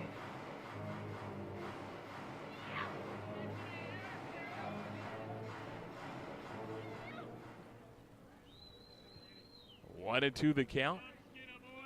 A look back to second base. Hansen checks, and here comes the 1-2 offering, and it is foul back. Yeah, again, we've talked about it, Tom. You can get to 2 strikes on them, but they really battle with 2 strikes. They really are. I mean, Derek, and again, we talked about Arizona State. We've talked about Texas Tech, but is there anybody more competitive with 2 strikes than this club? I don't know that there is. 1-2 the count. Hansen's ready, the 1-2. Low and away for a ball. And what it does, it elevates your pitch count. And they're just not going to blink, and they hope you will.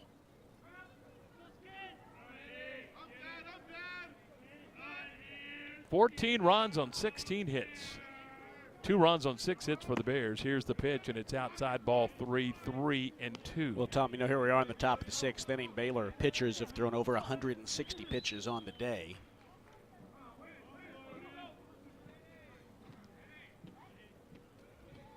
They have been behind, and they also have not been able to finish guys off. Payoff pitch. Called strike 3. Hansen gets a punch out, and there's 2 down. Well, that's a big out. Still more work to be done, but he won that battle, and you like seeing that. With 2 outs, here's Javier Crespo. Crespo officially just 1 for 2 today, but he's been aboard 3 times and has scored 3 runs. He walked in the first and scored, struck out in the second, hit by a pitch in the 4th and scored, singled and scored in the 5th. And the pitch to Crespo cut through and missed for strike 1. He came out of his cleats on that one. He did. He was trying to hit one at McLean Stadium. My goodness. 0-1 the count.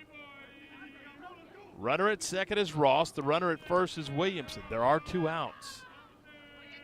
And the pitch outside for a ball. The only frame in which the Knights have not scored is the 3rd. But the Bears 1 out away from keeping them scoreless here in the 6th. 1-1 the count. And the 1-1 offering. Foul back at 1-2. All right, here we go. We've got him to a 2-strike count.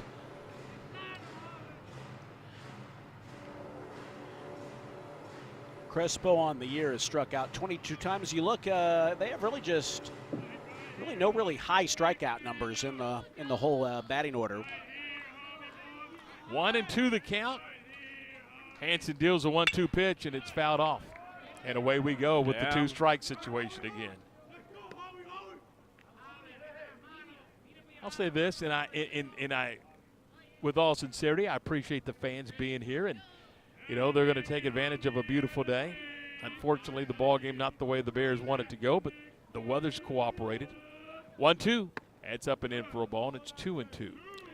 And now I know it's been a rough game from the get-go, but those who've been here and stuck around, grateful. And I mean, I'll say this, across the board this year, we've talked about it. I think the baseline attendance for each game has been better by a noticeable margin than it's been in the past. And then, of course, we've seen some really good games, like the Friday TCU game.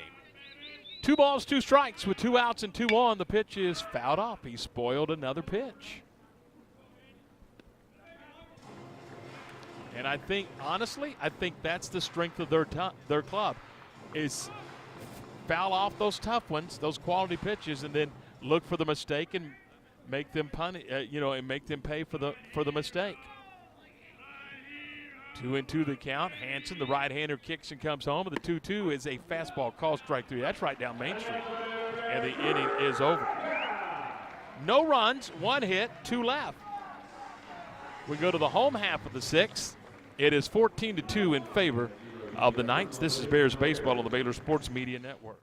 At Baylor Scott & White McLean Children's, you'll find the care your child deserves and trusted expertise to set your mind at ease.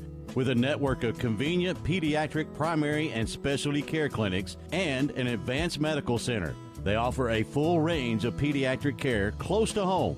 Learn more at bswhealth.com/McLean-Children's. That's bswhealth.com/McLean-Children's. Do you want to earn points while cheering on your favorite Baylor teams? Join Baylor Bold Rewards. Track your attendance on the Baylor Sports app across athletic events and earn points towards prizes and experiences.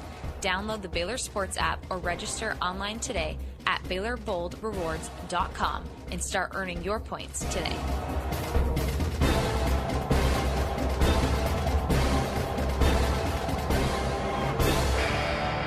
You're listening to Baylor Baseball on the Baylor Sports Media Network.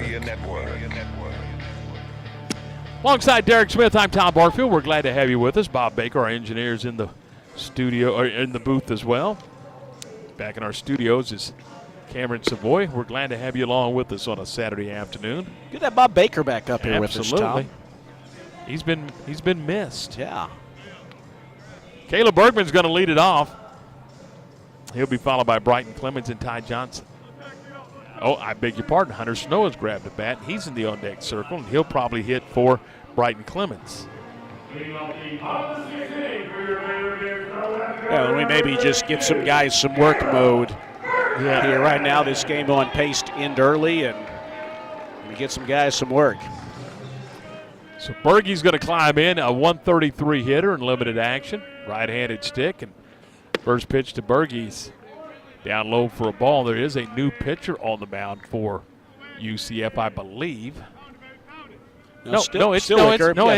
It is still Wicker. I thought they were going to their pen, but they did not. Here's the 1-0, and it is belted out into deep center field. Ross is going to have room, though, and he'll make the grab, and there's one down. Tell you what, Bergman's been one of those guys who's just really whatever role the team's asked him to do, he's done the best he can do with it. You know, he's been a starter at times, a defensive replacement, or a reserve, and you appreciate a guy who's willing to do what the team needs. Indeed. Off the bench and grabbing a stick now. I'm going to pinch hit for Brighton Clemens will be Hunter Snow. First pitch to Snow is a breaking ball strike at 2-1. This is a guy we know has pop. We've seen it. But he has just it's been a tough start to his Baylor career with a 183 average, 3 home runs, and 16 driven in. This pitch is swung on and fouled off the mask of the home plate umpire, Mike Morris. Knocked it off, and Rich Wallace out of the dugout. Trainer Josh Barnhill coming over just to check, make sure he's all right, and it appears that he is.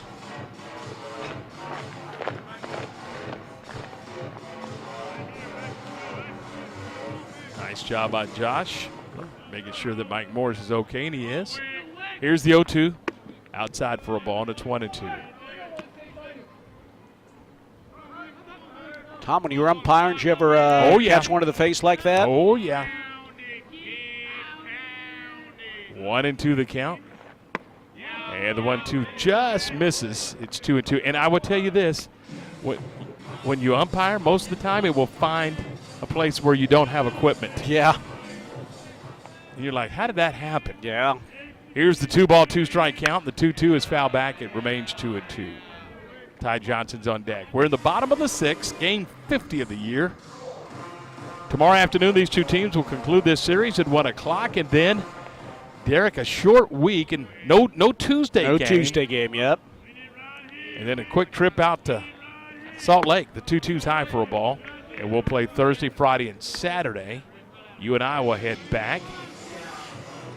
And then, depending on when the Bears play in the Big 12 tournament, we'll head out to Surprise. Here's the payoff pitch. Hits high, ball 4. A 1-out walk. Yeah, the Big 12 tournament in Surprise, Arizona for the first time. Tom, this will be the first time that the Bears, and I guess we've been lucky, if you will, but we've always been able to drive wherever the Big 12 tournament has been. It's been Arlington, Oklahoma City, and Tulsa. And I believe those are the only 3 locations up to this point before moving out west to Surprise. And I would have taken any one of those 3. Yeah. A runner at first with 1 out. And the pitch is high for a ball. I would tell you this. I have a theory, because I'm going to tell you Oklahoma City for years was really locked in on that Big 12 tournament. They loved it. Nice crowds. But when Oklahoma City got the basketball team, I think fans had to make some decisions on how they were going to spend their dollars. And it kind of hurt the tournament, I think. And that's just see a that. theory of mine. Yeah. I mean, I don't have any research to tell you that that's the fact. There is a conference on the mound, by the way. But I'm telling you, man, early on when I was first going to Oklahoma City, it was like, wow, this place is rocking. And particularly, I'll be honest, it was big crowds when they have Bedlam. When Oklahoma and Oklahoma State would end up on the same side of the bracket, it could get interesting. And I'll say this, too, and this is not their fault.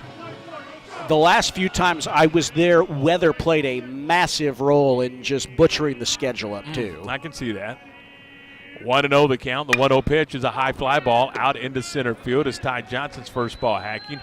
And Ross has got it measured. There's 2 down. I've often thought about Frisco, the minor league park at Frisco for the tournament. Again, you have a major airport in DFW. You're centrally located.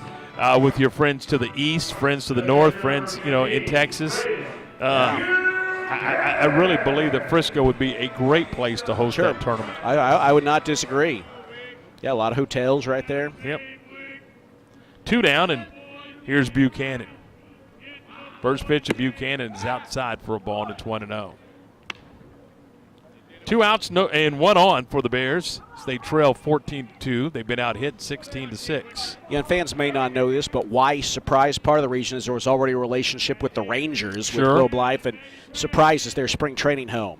1-0's a strike at a 21. That site hosts not only the Rangers but the Kansas City Royals as the site for the Big 12 tournament. I think it's going to be a little warm. 1 ball and 1 strike. And the 1-1 pitch. There's a pitch that's Do you know what the temperature's there right now? Right now, I'm going to say 94. Add 8. No. Truthfully, it is 102 at Surprise But right it's now. a dry heat. It is a dry It's heat. a real dry. I won't say. It only feels like 104. Who came up with that? Hot's hot. 2-1 is ripped into the gap in left center field. It is down for a base hit. Could be extra bases. Buchanan making the turn. Now he's going to throw on the brakes, and he's going to head back to first. First Big 12 hit of Braden Buchanan's career. How about that? Stopping at third is Snow. For a minute, I thought that it would be extra bases, but it's not. 2 down. Here's Pearson Reebok with the Bears having runners at the corners. It did look like extra bases off the bat, didn't it? So you're telling me it is, what is the temperature? 102, triple digits. 102. And that's going to be all for Camden Wicker. 102. And it is, I believe, 3:30 in the afternoon? Or is it 2? No, it's 2:30. 2:30 in the afternoon, so you are kind of in the heat of the day. It cools off, though. The next few days, Tom, only highs of like 97 and 99 after that. Is that it? It's cooling off. Okay. You were talking about the weather in Oklahoma City, Tom, or about weather in general. Right. So maybe because this is a 14-2 game in the 6th inning and we've got a pitching change, here's a story. Okay. So this would have been 2019, and we had multiple games there in Oklahoma City interrupted by weather. And I'll say this, I think Oklahoma City in a lot of ways really was a great host, and I kind of hated to see them lose it, but I understood why with the weather and stuff. Get the chance to go indoors in Arlington. So we'd had multiple games interrupted by weather. I was doing the games with Hoot Jonigan. Jerry Hill was with us, and we'd been at the ballpark for the better part of 12 hours, and everybody's getting a little loopy. Our producer that day was Cameron Savoy, and so we were off the air waiting to see if we were going to play again on I think it was a Friday night, pushing probably about 11 o'clock. It was after 11 o'clock, and so we're periodically recording updates from him for Cameron to play to let people know, hey, we're still in a rain delay. And I think we all got a little loopy. So somewhere out there is a recording that I sent to Cameron in which I'm doing a weather update, and we decided to set it up where Hoot Jonigan is doing the equivalent of an all weather radio in the background, and Jerry Hill is the Doppler just going beep, beep. Oh, my goodness. For 30 seconds, and that is out there somewhere, and that's the kind of stuff that happens. I think if you listen to it, it just sounded like we had the weather report going in the background. But that's the way mines work at 11:30 when you've been out at the ballpark for hours on end. Well, we had weather delay one year. Then we had to wait to see who the Bears were going to play, and I want to say, and maybe David Kay, who's in our booth, can help us. I want to say we threw the first pitch at 11 or 12 o'clock at night. Mark McCormick was on the mound, and I think we played Nebraska, and absolutely, it may have been Mark's best outing in my mind, but it was at 11 or 12 o'clock. We finished at like 2 or 3 in the morning and then had to come back because it was a ESPN national television game that began like at 12:30 or 1 o'clock that afternoon, so there was no adjusting the game time. And I'm telling you, you went back to the hotel, you got a nap, you turned around and came right back. Yeah. But, yeah, I mean, but Mark McCormick, you know, who could throw the thing about 100 miles an hour, he was phenomenal that night/morning. Yeah, you never know what's going to happen up there. Well, Camden Wicker, a nice job for them today, Tom, and he gives way to Kevin Schoneboom. Schoneboom, a 3.27 ERA, a 2-2 record. So Schoneboom is ready to work with runners at the corners here in the bottom of the 6th inning. Bears trailing 14-2. Schoneboom working from the first base side of the pitch and rubber. Kicks and comes home, and the first pitch to Reebok is cut on a miss. There's strike one. Pearson this afternoon, a RBI sac fly back in the 2nd inning. Then he flied out to center field to end the 4th. Landcloss is on deck should Reebok extend the inning. 2 on and 2 out. Kevin Schoneboom's ready. Here's the pitch. It is swung on and lifted out into the air to center field. The center fielder Ross is there. He'll take care of it. The Bears come up empty in the 6th inning. No runs, a hit. They strand a pair through 6. Our score, it is UCF 14 to the Bears 2. This is Bears baseball on the Baylor Sports Media Network. Hey, Baylor fans, this is your call to gear up with Harley-Davidson of Waco. Whether you're hitting the open road or tailgating at McLean Stadium, we've got the ride to match your Bear pride. Check out our wide selection of new and pre-owned motorcycles. Visit our service department or shop all the latest gear and accessories to show off your Baylor spirit and Harley pride. Visit us today and find your freedom on 2 wheels. Harley-Davidson of Waco, where Baylor fans never ride alone. Visit in-store or at hdwaco.com. Sic 'em Bears. Y'all listen up. Let me tell you something about group meals from Rudy's Barbecue. It's got all you need for all the folks you gotta feed. Smoked meat, sides, and more. There's everything. I wouldn't do it. Cloth, just like the one that you see at the store. And a bridal shower, it's better than flowers. And a long business meeting, it'll pass the hours. It'll beat all the cousins at a family function. It's better than potluck at a church luncheon. Next time you need to feed 10 or more, call and order a Rudy's group meal. Next in line. You're listening to Baylor Baseball on the Baylor Sports Media Network. Alongside Derek Smith, Tom Barfield, glad to have you with us as we move into the top of the 7th inning here from Magnolia Field at Baylor Ballpark. And the Bears are going to make another pitching change. They're going to get Camden Cluett into the ball game. 5th outing for Cluett. No record, an ERA of 9.82, 3 2/3 innings. He's given up 4 runs on 7 hits. He's walked 4, he struck out 1, and opponents are hitting .438 off of the right-hander Camden Cluett. He's going to take over for Cade Hansen this afternoon. Hansen had a scoreless inning. No runs on no hits. He walked 1, he struck out a pair. Glad he was able to give you a scoreless inning on senior day. Not many highlights, but I'll take that for him. So Cluett finishing up his warm-up tosses. And again, Derek, this is an opportunity. It's 14-2, but this is an opportunity for Camden Cluett to get the attention of Sned and Toppy and those guys.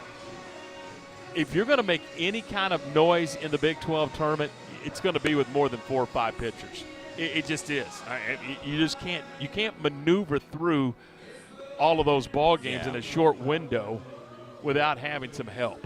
And somebody's got to give them some help. And who is that? I mean, that's the question. Well, you would expect that tomorrow we're going to see Caleb Bunch. We're going to see R.J. Rue.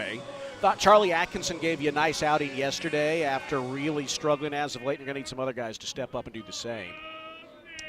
Here's Landon Moran. First pitch to Moran is swung on and hit into the gap in right center field. Over to cut it off is Brady Janusek, and it's going to be a leadoff single for Moran. Tell you what, there unfortunately have not been many moments in this ball game when UCF was at the plate that they didn't have a runner aboard. Yeah, seems like every pitch has been a high leverage pitch. I mean, there's been activity since the time they got off the bus. Here's J.D. Rogers. Rogers, the designated hitter, has got 2 hits and 3 trips. He has scored a pair of runs, and he's driven in a run. Driven in 3 back at the first inning. First pitch to Rogers is in there for a strike. He doubled and drove in 3 in the first. Eventually would come around to score part of that 6-run first inning.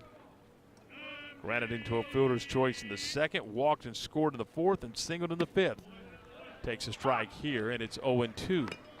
Tom, I got to say, I appreciate a lot of our Heart of the Order members that we see, the luncheons that we see Friday night. It is 14-2, and a lot of them are still out here. They are. We appreciate them. That's our core group.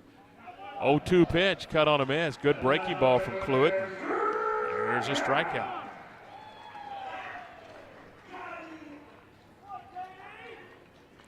This is one, Derek, you simply put in the rearview mirror as fast as humanly possible. You got to get ready to play tomorrow afternoon at 1 o'clock, and that's just the bottom line on this one. By the way, seeing the replay, that was a really nice breaking ball from Camden Cluett. No, you're right. These first 2 games have not been ones for the history books here. This is Lodis, the shortstop. First pitch to Lodis is grounded foul over towards the Baylor dugout. There's strike 1.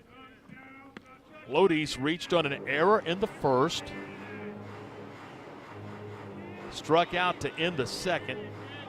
Walked with the bases loaded in the fourth, and then delivered an RBI sacrifice fly in the fifth. So he has not had a base hit, but he's got 2 RBIs. 0-1 is outside for a ball. 1 ball and 1 strike.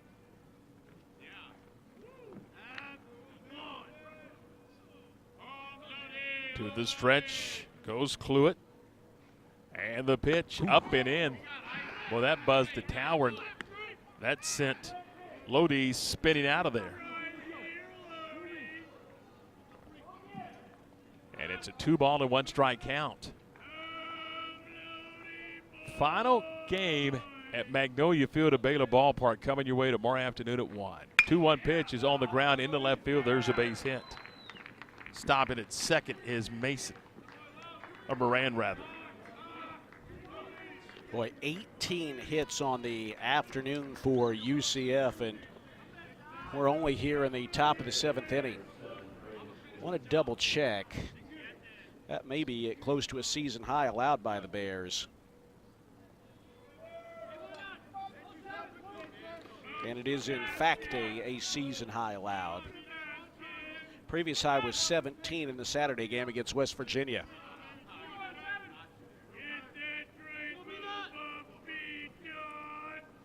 First pitch is lined into left field by Khalees. That's going to get another run home.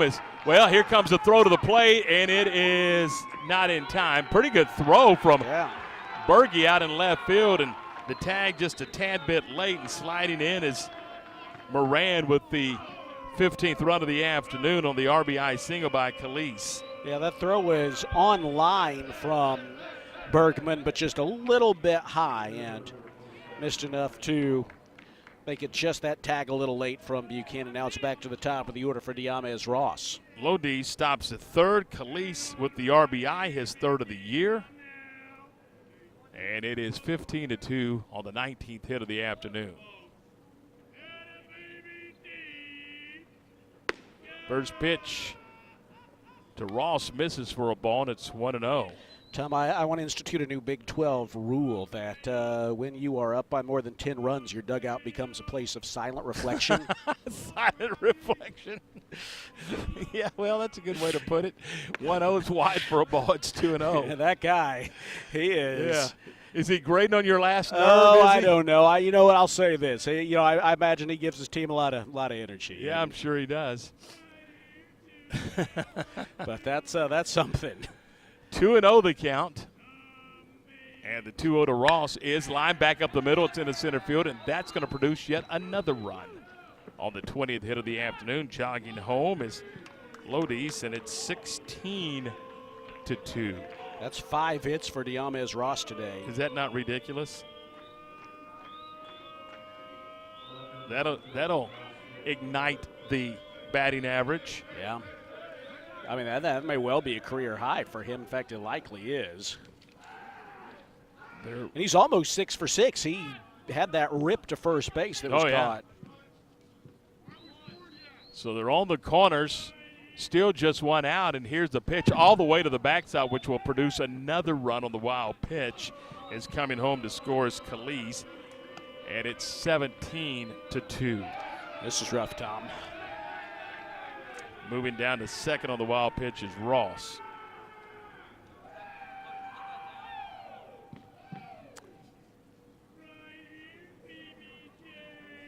One ball and no strikes.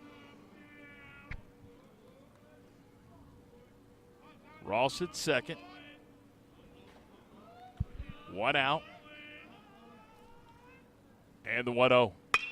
Swung on and a high fly ball out into left field. Bergman on his horse into foul territory, and he's going to run out of room. And it lands up in the auxiliary bleachers down the left field line. Yeah, that is a career high for Diamez Ross, Tom. Previous career high was 4. And it has just simply been one of those days. No other way to describe it. Yeah. And over the course of 54, Derek, you're going to have 1 or 2 where they're just clunkers and you move on. Here's the 1-1. Checks his swing on a pitch in the dirt. He did not go, and on the wild pitch, Ross will move down to third. And it's 2 balls and 1 strike.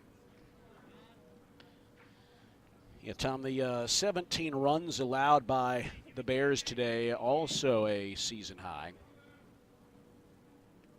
Jake Kokors is getting ready for the Bears. 2-1, swung on and a high fly ball out to left field. Going back on it is Bergman. He's at the wall, and Bergie will make the catch at the wall. Nice play, Bergman. Tagging at third as Rossi scores. It's 18-2, but Bergie with a terrific play in left field. You know what? You got to be happy to see him make that play, even in the circumstance being what it was. Smith almost homers, and he goes to the wall, leaps and plucks it out of the air, and you appreciate what Bergman brings to the program. That was right on top of the wall there. That was maybe going to get out of here, but it didn't, and nice job, Bergman. Here's Andrew Williamson, the right fielder. First pitch to Williamson. It's outside for a ball.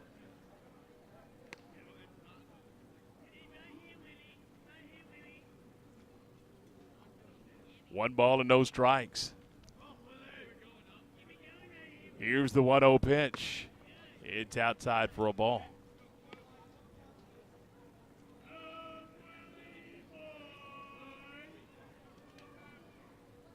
Six in the first, 1 in the second, 5 in the fourth, 2 in the fifth, 4 here in the seventh. 2-0 swung on and a deep drive to right field, and this one is gone. A home run that may have found its way to the river. Home run number 11 on the year for Williamson. Yeah, you saw that. No doubt that was going to fly out over the right field wall and hop out there near the reeds there by the walkway by the Brazos.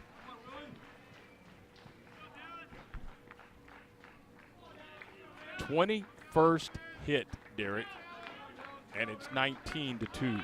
Yeah, that's one that just caught too much of the plate, and Williamson was able to load up, get the arms extended, and fly it out of here.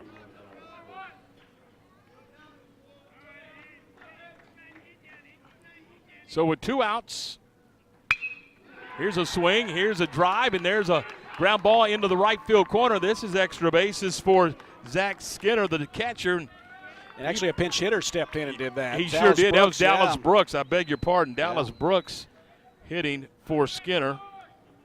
And Brooks delivers a pinch hit double here in the 8th inning. And the Knights have batted around. The Knights have batted around, and here's Javier Crespo.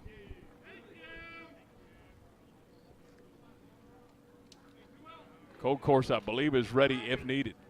First pitch up and in, and that hit him.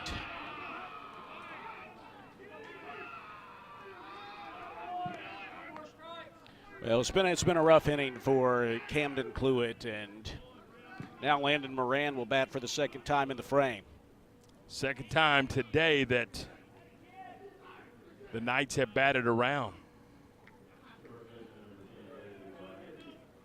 5 runs here in the inning.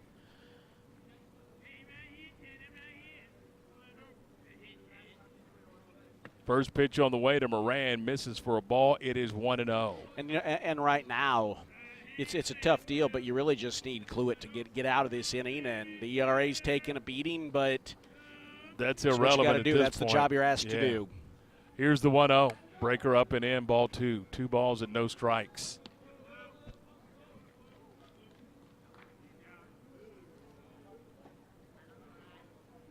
Two and 0 the count. Cluett's ready. Here's the 2-0 pitch. It's wide, ball 3, 3-0. A pitch away from loading them up for J.D. Rogers.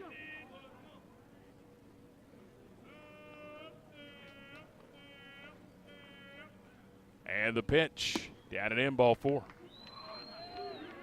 So Moran has reached base second time on the inning. This is the second time on the game they've batted around. Yep.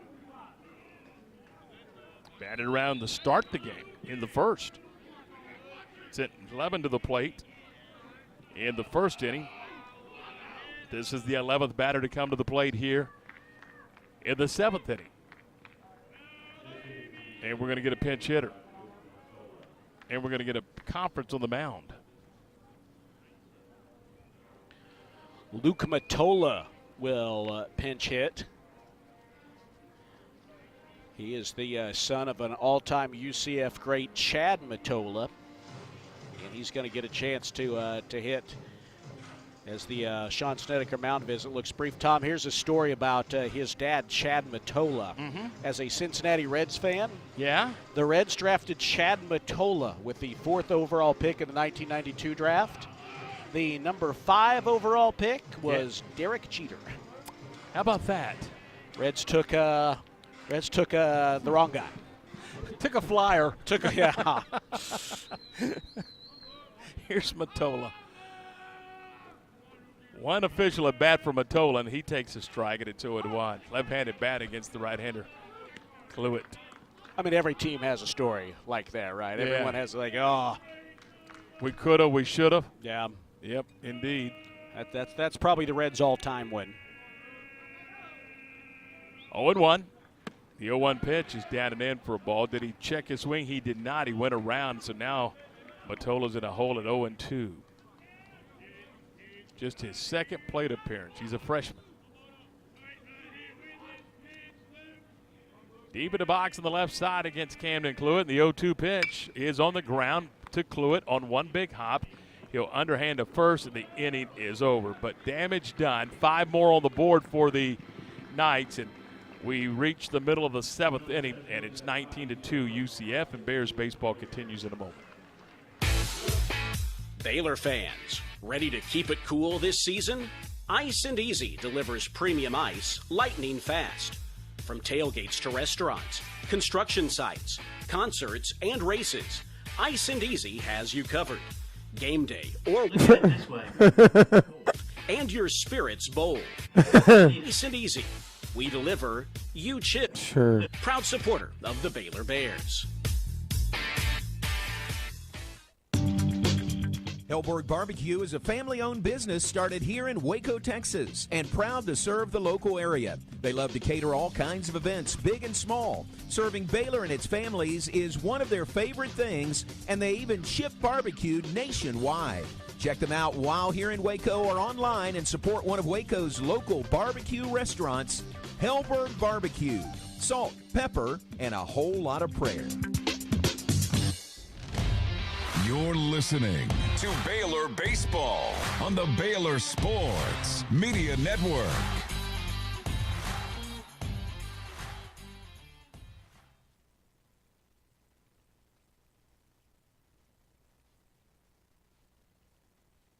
2, and it'll be 9-1 and 2 in the Baylor batting order.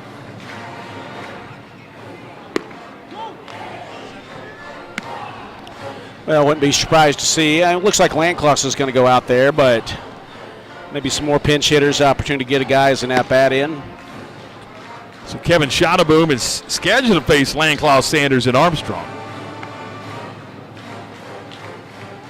And you know what? We might as well let Tice get a whack at it right here in the bottom of the 7th inning. Again, if the Bears don't have, they got to have a massive inning to keep this game going. Remember, I believe it was this year, the Big 12 implemented the run rule that is in effect every game, not just in the get-out-of-town games.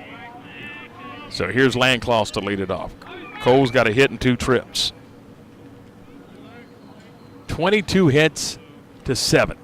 First pitch to Landcloss is inside from Schottenboom, and there's ball 1.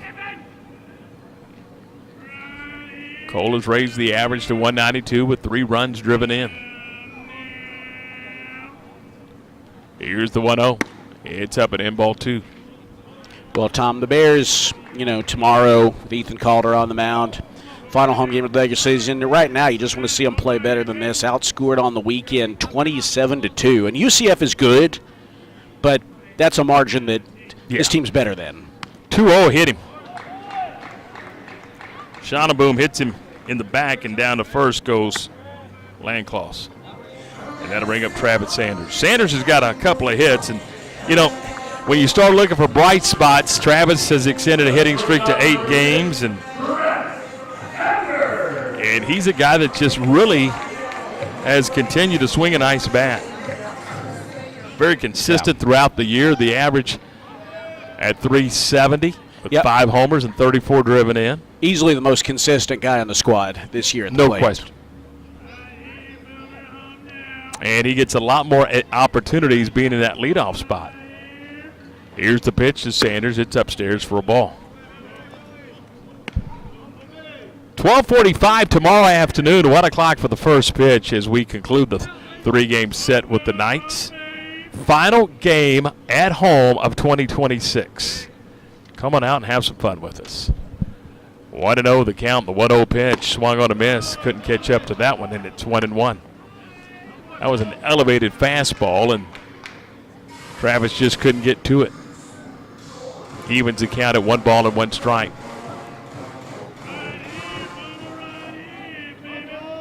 Landcloss over at first. He was hit by a pitch to start the bottom of the 7th. This pitch is foul back. It's a ball and 2 strikes. Tom, I was thinking on the heels of your best starting pitching weekend of the year, it's been the worst, obviously, up to this point. Hopefully Ethan Calder can change that tomorrow. It has been difficult. And again, the balls they got him in the strike zone. It's just this team has just hit them.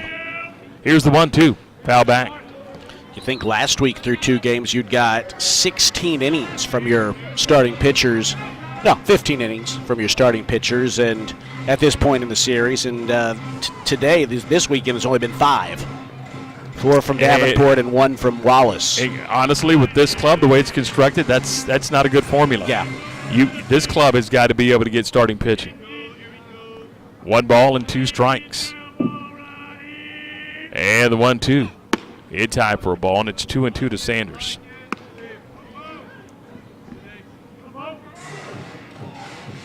Armstrong and then Janusek here in the bottom of the 7th inning.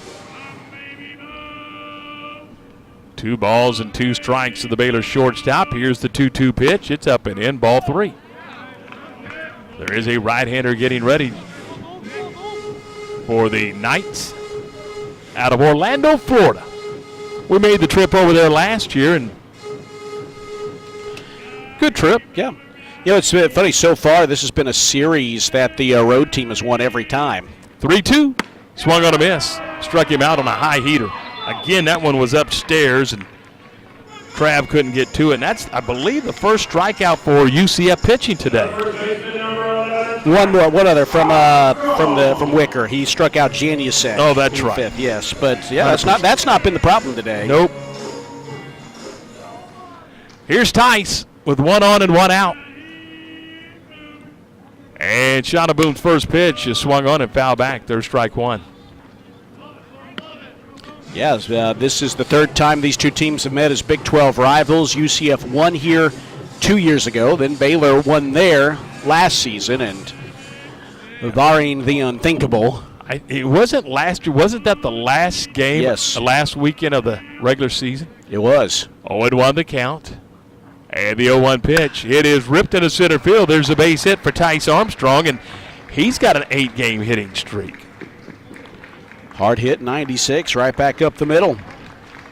All the way around to third goes Landcloss. They're on the corners for Janusek. Tom, let's win the game tomorrow and see Tice hit the home run in his last home game of the year and a win. Yeah, How about that? Yeah, I'm with you. Let's just get it done tomorrow. I mean, that being said, if he'd wanted to get it done there, that would have been fine, because I think it would be nice for them to, for him to get it done and just not have to think about it anymore. And we'll have a pitching change. Yeah, no, they're not going to mess around here. They're going to get Shauna Boom out of there and get a new arm into the ball game. Going to be another right-hander coming on.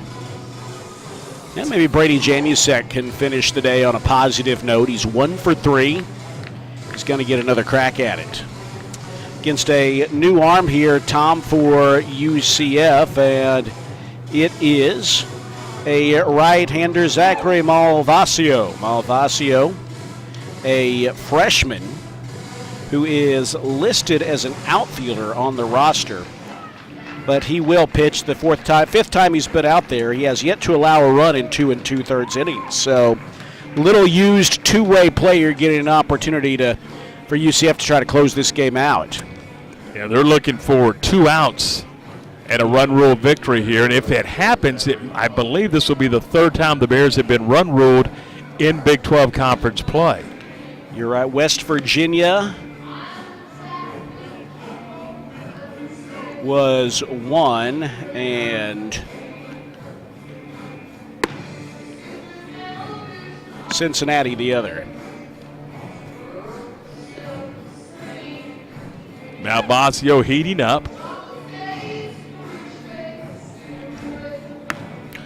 Tom, I'll say this. You think back 3 Saturdays ago, Baylor was on the verge of a series win against TCU, and obviously it didn't go that way, and it's just been a struggle since then. This is a team that I think was on track to sneak into a regional, but that was a pace they were just unable to keep up, and after that loss, one loss became 2 and 3, and then you go to Arizona State and can't get one, and you face some good teams, but I think some of the team's weaknesses have been magnified as of late, particularly as your main bullpen guys have struggled. You've dealt with injuries, no J.J. Kennett the rest of the year, without Brighton Clemens for a few games, and this 2026 team just hasn't had the depth to overcome some of that. Yeah, and I think Mitch Thompson and everybody in that dugout would tell you that they had to find a way to overcome that disappointing game 2 of TCU. They never did. Yeah. And it's been a spiral ever since. And again, this is a team that has dropped 8 games out of their last 11 contests. Going the wrong way going into postseason play. 3 left in Utah, a game tomorrow, and then it's Big 12 postseason time. The question is, do you play on Tuesday or do you play on Wednesday?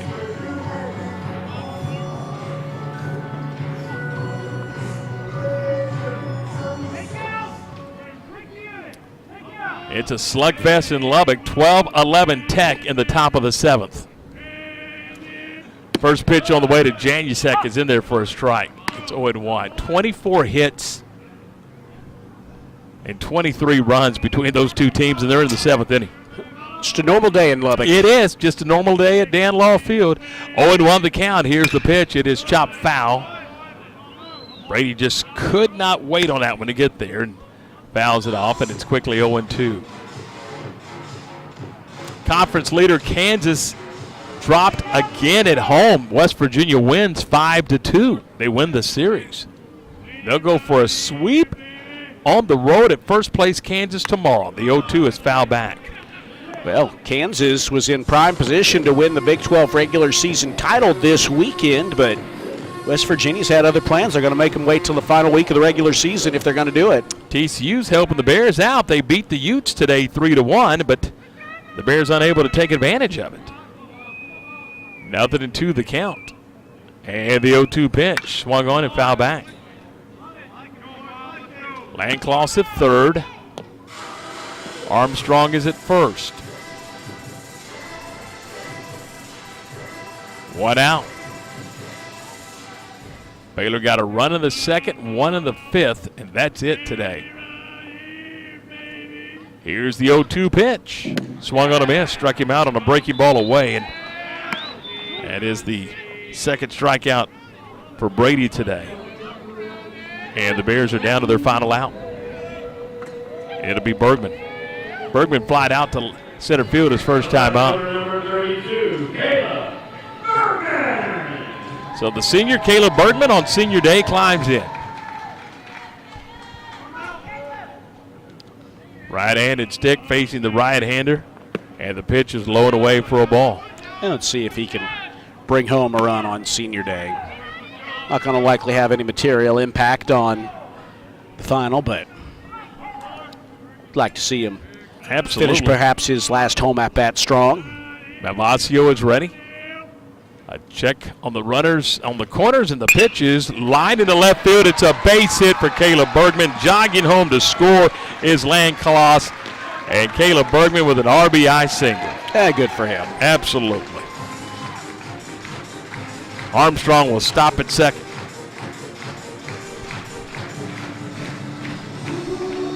And here's Hunter Snow.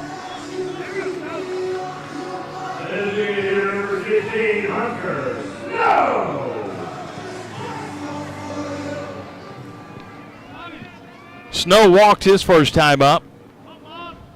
A 183 average. And again, this is a guy with pop.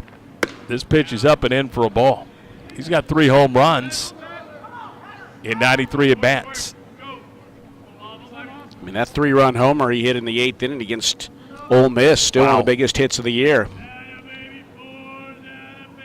And the pitch down and in for a ball, 2-0. We'll have our post-game show coming up after the broadcast.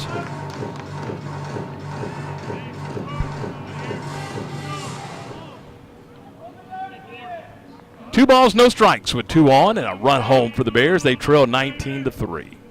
And the 2-0 pitch. High and away, ball 3. And Snow on the verge of walking for the second time. Tough to do for a guy that doesn't get as many opportunities as he would like. I mean, but you know what? He's done the job. They've asked him to go in there and do the job, and he's done it. Take the 4-pitch walk and jog down to first base. Bases are loaded. And it loads the bases for the Bears. And that's going to bring up Ty Johnson. Johnson's hitting .212 on the year. He's 0 for 2. A couple of fly ball outs, both to center field. Left-handed bat against the right-hander. Malvacio's ready in the pitch. Here's a fastball, wide ball 1. John Ewens has grabbed his stick, and he's moved into the on-deck circle. The Bosqueville Bulldog. 1-0 the count. The 1-0 pitch swung on and belted out into left field, but this is playable for the left fielder, Smith, who will make the catch, and that is the ball game. Bears get a run, and that's all they get. And your final score here on this Saturday afternoon, it's UCF 19, the Bears 3. Stay with us. Our postgame show's coming up next on the Baylor Sports Media Network.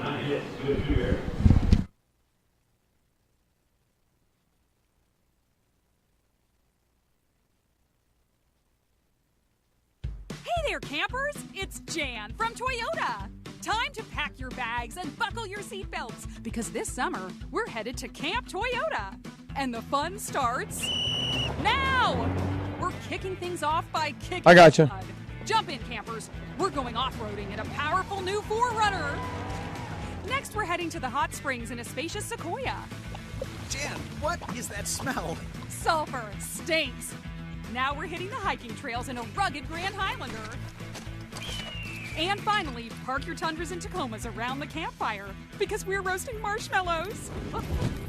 Don't worry if you burn a few, folks. I brought a truckload. Your summer starts here.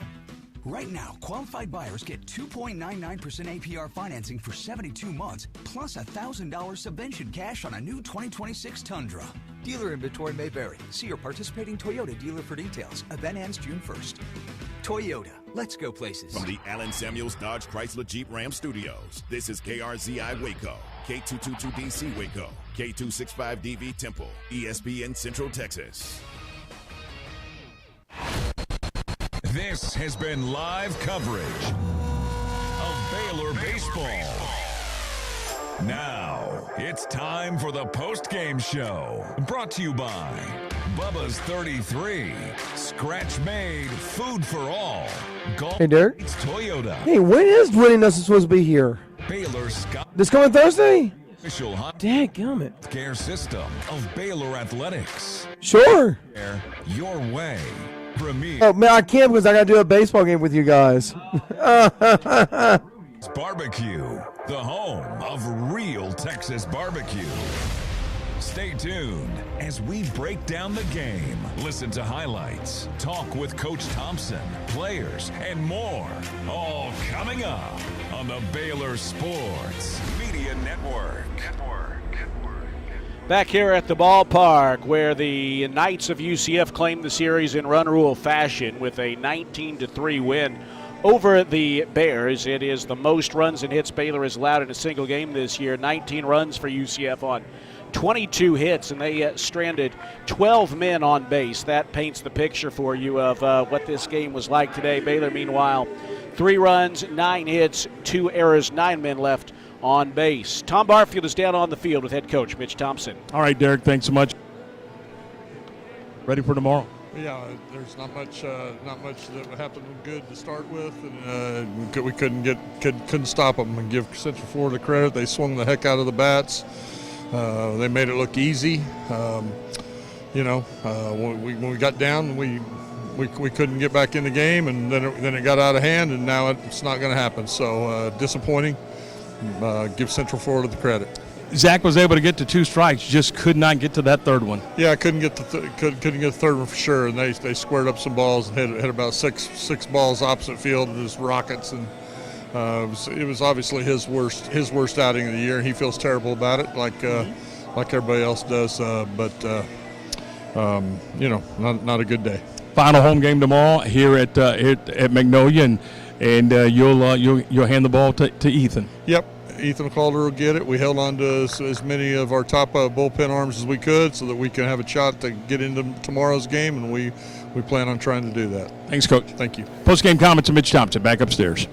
Thank you, Tom. Head coach Thompson obviously frustrated after that one as the Bears fall big today by a score of 19-3. We'll take a timeout and come back with more. We'll take a look at some numbers in this one and then get you ready for the series finale tomorrow before it's all said and done. 19-3 the final today at the ballpark. UCF wins on the Baylor Sports Media Network. Hey there, campers! It's Jan from Toyota.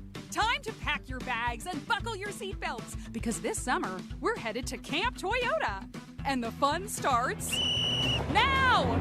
We're kicking things off by kicking up mud. Jump in, campers. We're going off-roading in a powerful new 4Runner. Next, we're heading to the hot springs in a spacious Sequoia. Jen, what is that smell? Sulfur stinks. Now we're hitting the hiking trails in a rugged Grand Highlander. Hey, Derek. And finally, park your Tundras and... You want to do this back-to-back, or you just want to keep it at 1? Marshmallows. Sure. Don't worry if you burn a few, folks. I brought a truckload. Your summer starts here. Right now, qualified buyers get 2.99% APR financing for 72 months, plus $1,000 subvention cash on a new 2026 Tundra. Dealer inventory may vary. See your participating Toyota dealer for details. Event ends June 1st. Toyota, let's go places. Do you want to earn points while cheering on your favorite Baylor teams? Join Baylor Bold Rewards. Track your attendance on the Baylor Sports app across athletic events and earn points towards prizes and experiences. Download the Baylor Sports app or register online today at BaylorBoldRewards.com and start earning your points today.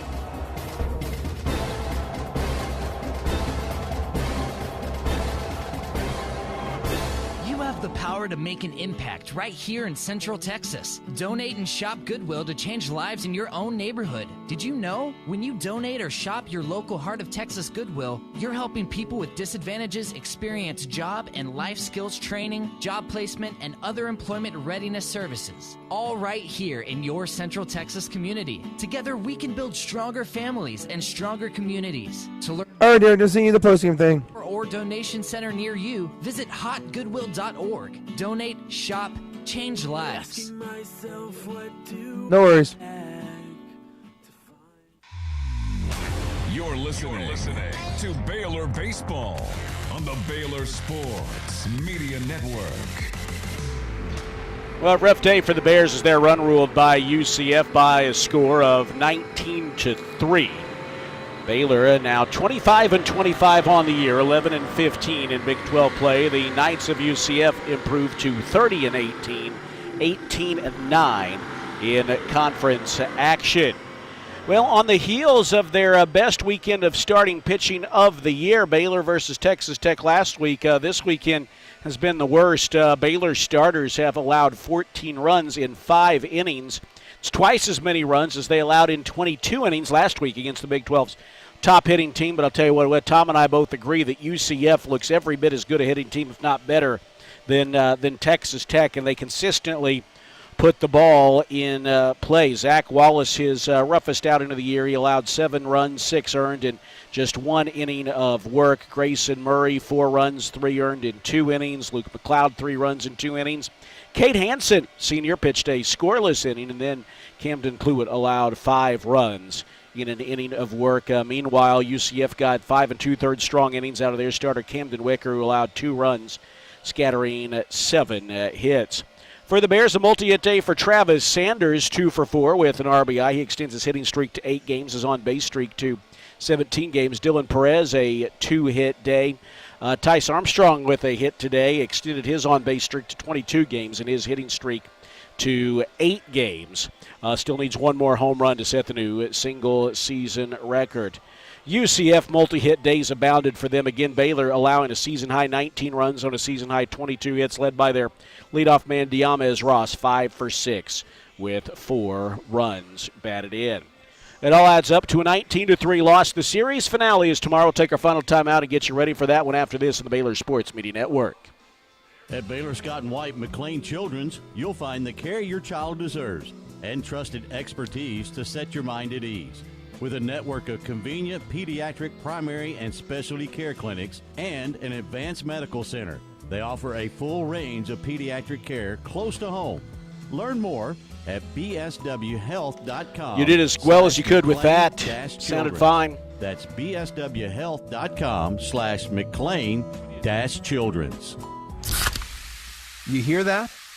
That's the sound of Pepsi Zero Sugar, the better tasting, more refreshing Zero Sugar Cola. Listen to that endless pour. Pure refreshment. If it sounds this good, just imagine how it tastes.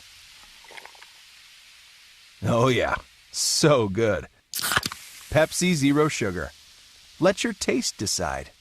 Are you tired of slow internet? Are data caps and throttling making it impossible to stream your favorite shows and movies? If so, it sounds like it's time to switch to Nextlink Internet. With Nextlink, there are no data caps and no throttling, just super fast internet speeds, up to 1 gig over wireless in some areas. Plus, Nextlink is an official partner of Baylor Athletics. So don't wait another minute. Give Nextlink a call or go online to nextlinkinternet.com to see what special offers are available to you. Blazing fast internet is just a click or phone call away. Sick 'em, Bears! If you need a trailer, Flat Rock Trailers has got you covered. From light-duty single-axle utility trailers to the big Tex tandem duals. We also carry a full line of enclosed cargo trailers. Need a motorcycle trailer? We've got them. Need a dump trailer? We've got the largest selection in the state. Oilfield trailers? We carry a full line of big Tex trailers to handle all your needs. Trailer repairs? We repair all makes and models. We'll even rent you a trailer if you need to use one for a day. Flat Rock Trailers, your #1 source for all your trailer needs. Find us at flatrocktrailers.com. You're listening to Baylor Baseball on the Baylor Sports Media Network. Brought to you by the Greater Waco Chamber. Whether you're a member business or considering membership, optimize the opportunity to gather and grow your business with us. Go to wacochamber.com/activate to explore the benefits of membership. Just a rough day, a rough weekend for the Bears in their final home series of the season. There's a chance to finish it on a winning note tomorrow, but after their third shutout loss of the season yesterday, they pick up their third run rule loss of the season this weekend, 19-3, the final. And Tom, all you can do is try to be better tomorrow. The Bears are short-handed, certainly, but you got to find a way to work with what you have. And certainly you feel good about Ethan Calder going out there. We don't know who UCF is going to throw.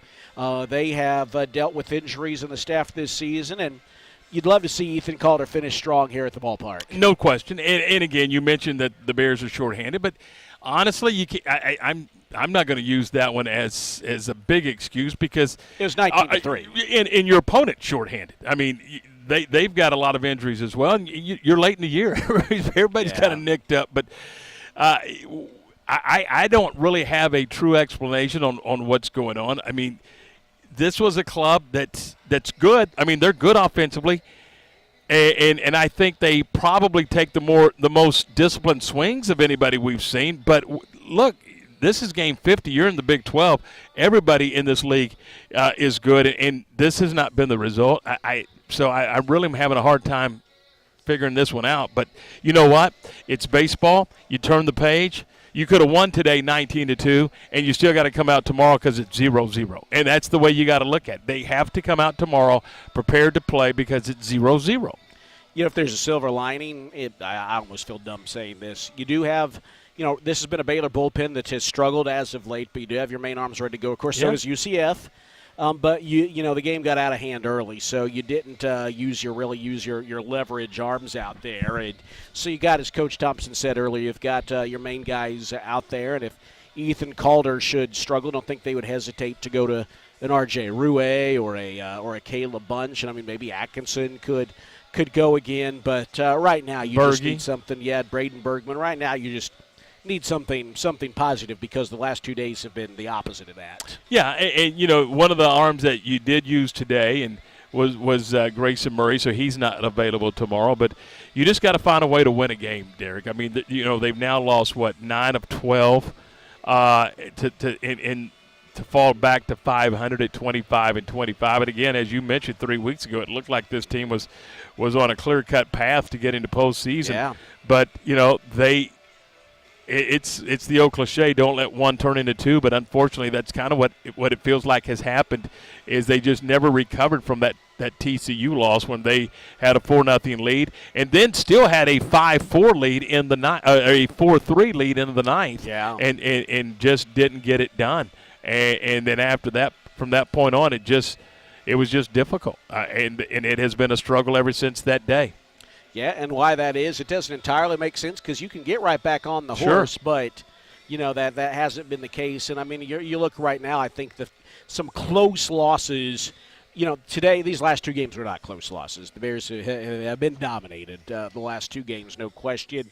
There's going to be, if the Bears fall short, there's going to be some really close games, one of which you just mentioned, that TCU game, that stick out. And right now those close losses probably – make these losses like these feel that much worse. And we had the same scenario last year. I mean, we could sit there and point to 1 or 2 losses and go, "This is why." So, but at some point, you got to get the corner turned to where if you have one of these, it doesn't define your season. Yeah. And I feel like the last couple of years we've had 1 or 2 games kind of define the season, and you got to get past that because look, man, it's baseball. You're going to have good ones. You're going to win games you have no business winning. You're going to lose games you had no business losing, and then there's going to be a bunch in between. And you just got to figure out how to navigate through all that. And right now we're kind of reflecting back on some games that, may cost you an opportunity in a regional tournament. But with that said, you just got to find a way to continue to grow the program and get it to where this is not part of the equation. Yeah, and I really do believe better days are ahead. We had Doug McNamee on the radio with us, Baylor's AD, and he's talking about the investment the department's going to make in the sport, and it's going to be very welcome. And I believe that there's going to be some good stewardship of those resources taking place by the staff and going ahead in the future. And I really do believe that.